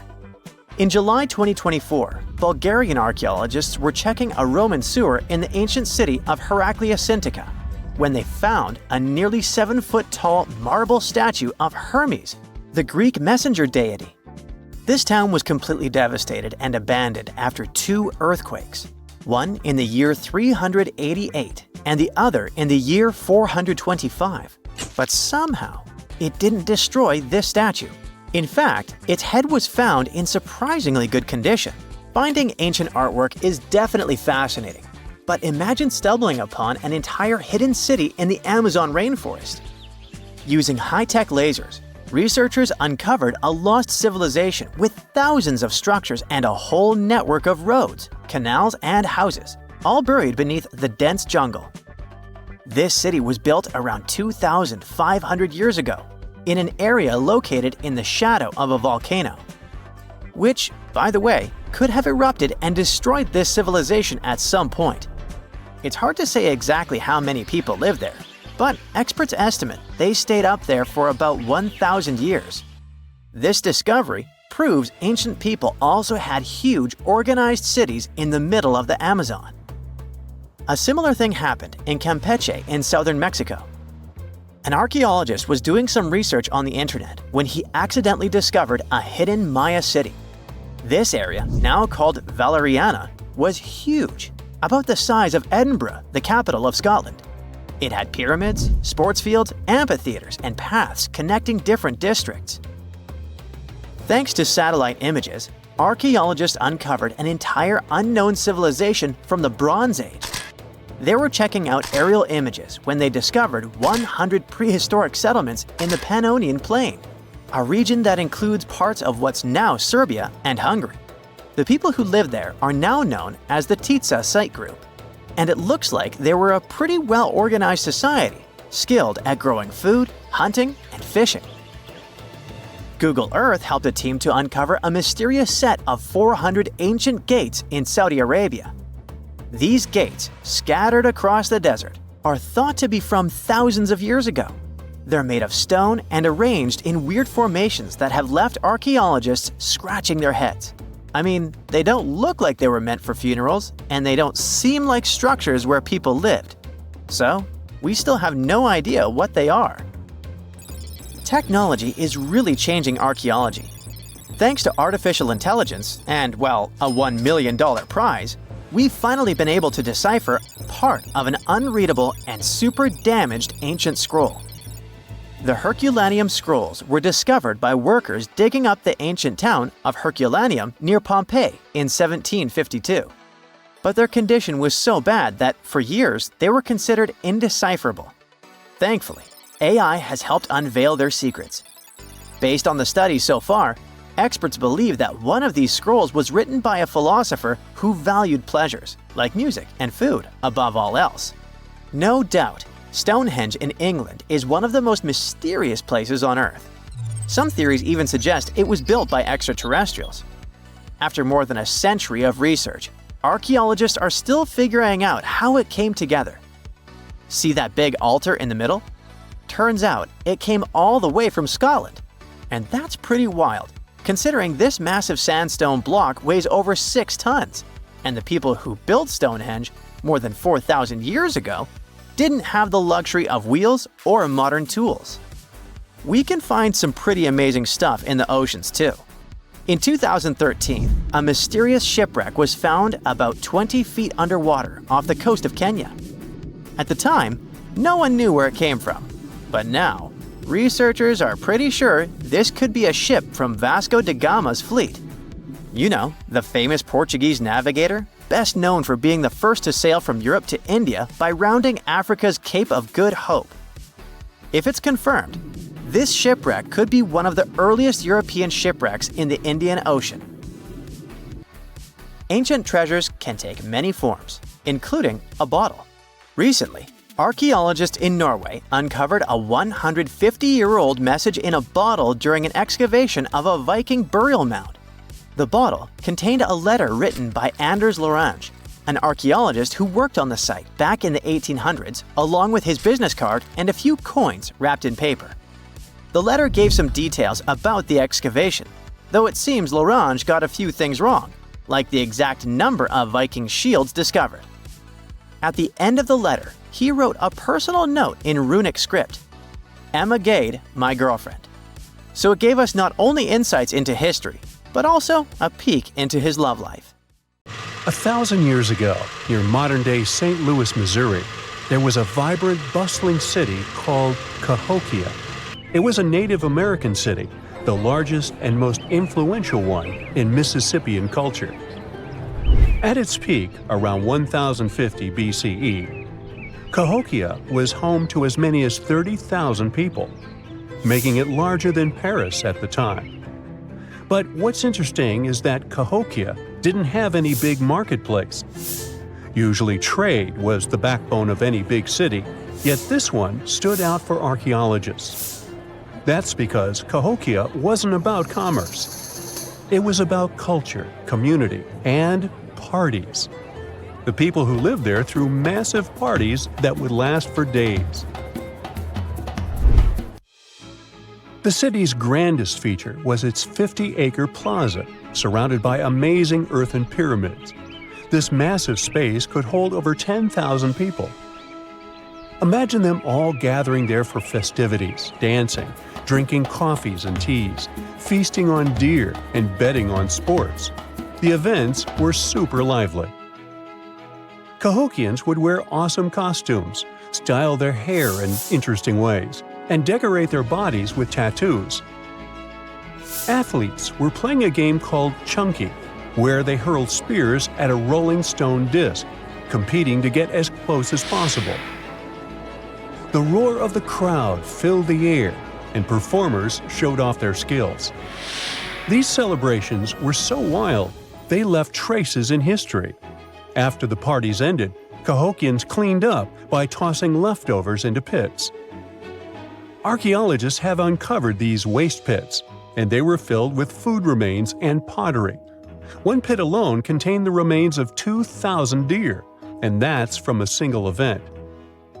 They also found traces of yaupon holly, a caffeinated plant that was traded from hundreds of miles away. This just shows how much effort and thought Cahokians put in their celebrations. Would you like to live in a city like this?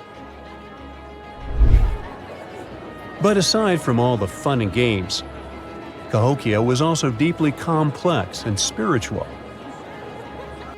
The city was built on a landscape that mixed dry land with swampy patches. Many people believe that this symbolized the connection between the world of the living and the dead. The people of Cahokia saw their city as a bridge between these two realms. They built earthen mounds, both for ceremonies and rituals, and as construction support. These mounds rose from the swampy areas. Meanwhile, people settled in the drier spots. Elevated pathways connected these neighborhoods, creating a physical link between life and death. Isn't it sad that some ancient metropolises that rival modern cities in scale just disappeared? Cahokia's story came to a quiet end around 1350 CE, when the city was abandoned, all due to changes in environments and weather, floods, and other problems. But the influence of Cahokia was so big, it spread to distant places. Some of their traditions, like Chunky and Yaupon tea, have survived in native communities to this day. Today, Cahokia is a UNESCO World Heritage Site, and it's not the only megacity we lost. About 5,000 years ago, people in the Indus Valley built some of the world's first cities. Mohenjo-Daro was an ancient city in what is now Pakistan. The city was built around 2500 BCE, and back then, it was a thriving hub of the Indus civilization. Sure, it was much smaller than modern cities, but it was quite huge at the time, around 40,000 inhabitants. It looks like the locals were crazily strict and disciplined people. The city's planning and organization were incredible. It was laid out in a grid pattern. Streets and important buildings aligned along the north-south axis, probably to match the movement of the sun and moon. They also built one of the most advanced systems for water and waste management of their time. The city had about 700 wells. Nearly every house had its own. Most homes also had private bathrooms with drainages and even underground sewers. This shows how skilled these people were at staying clean. And with all this discipline, it looks like there were no kings, queens, or even a central government. They could still have some authority, like local elites or elected officials, just not a classic strict monarchy or religion. Instead, people there cared about simplicity and order. They basically managed themselves, having standardized ways of doing things, from the way tools and potteries were made to how they traded. Which is why, unlike many other cities, Mohenjo-Daro didn't have grand palaces, temples, or monuments. Instead, they had public areas known as citadels. People gathered at citadels for rituals, meetings, and storage of grain. And it seems like this way of life worked perfectly. Scientists found some seals and weights, which means the economy was well regulated. Archaeologists found some intricate artifacts like ivory, lapis lazuli, carnelian beads, and gold jewelry. Another famous find is the small bronze statue known as the Dancing Girl, which was discovered in 1926. Mohenjo-Daro wasn't poor at all. And they also pulled off some awesome buildings. Staying clean was clearly way more important to them than displays of wealth or power. So they created the Great Bath, one of the most famous structures in the city. It's a large, watertight pool built with baked bricks, perched on a mound of earth, being almost a religious place, the closest thing they had to a temple. Meanwhile, the city itself was built on a series of mounds. They grew taller over the centuries as people added new houses and structures. Why did the city fail? No one really knows. There's something mysterious about the sculptures archaeologists found. Many of them seemed intentionally broken. This means the city's later inhabitants, maybe invaders or something, destroyed them for some reason. Some scientists think that the Indus River may have shifted course, disrupting agriculture and trade. But there's no evidence of a flood or any big event like this. It just seems like, over time, the entire Indus civilization just gradually faded away. By 1900 BCE, the culture had shifted and didn't leave much behind. Let me tell you now about the ancient city of Kos, which is located where the modern town of Kos now stands in Greece.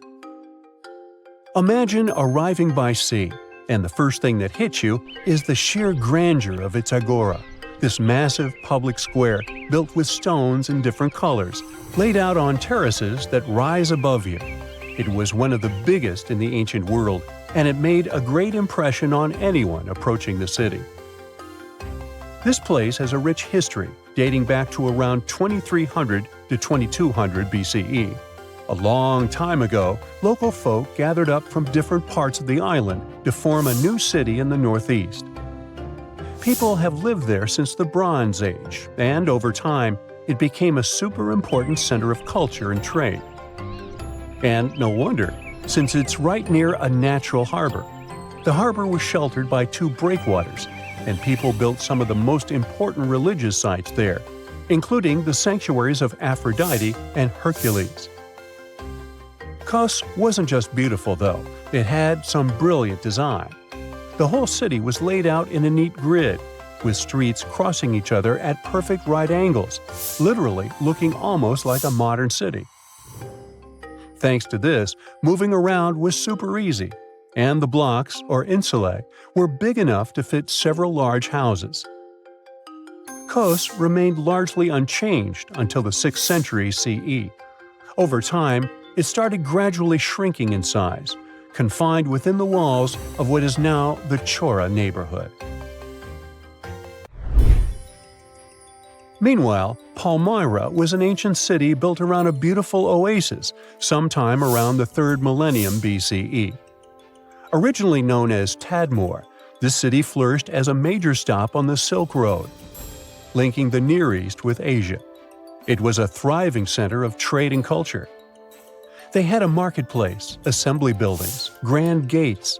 In other words, this place was bustling with life. The city has been through many hands throughout its history, from the Byzantine to Arab caliphates, which is probably why it had some awesome architecture. An interesting blend of Greco-Roman, Persian, and Arabic vibes. The Temple of Bel, the Great Colonnade, and a Roman-style theater. But, like all the others, it decayed over time. Palmyra's importance faded, and by the early 1400s, it had been largely destroyed. But at least its ruins remained. Right now, they're a UNESCO World Heritage Site.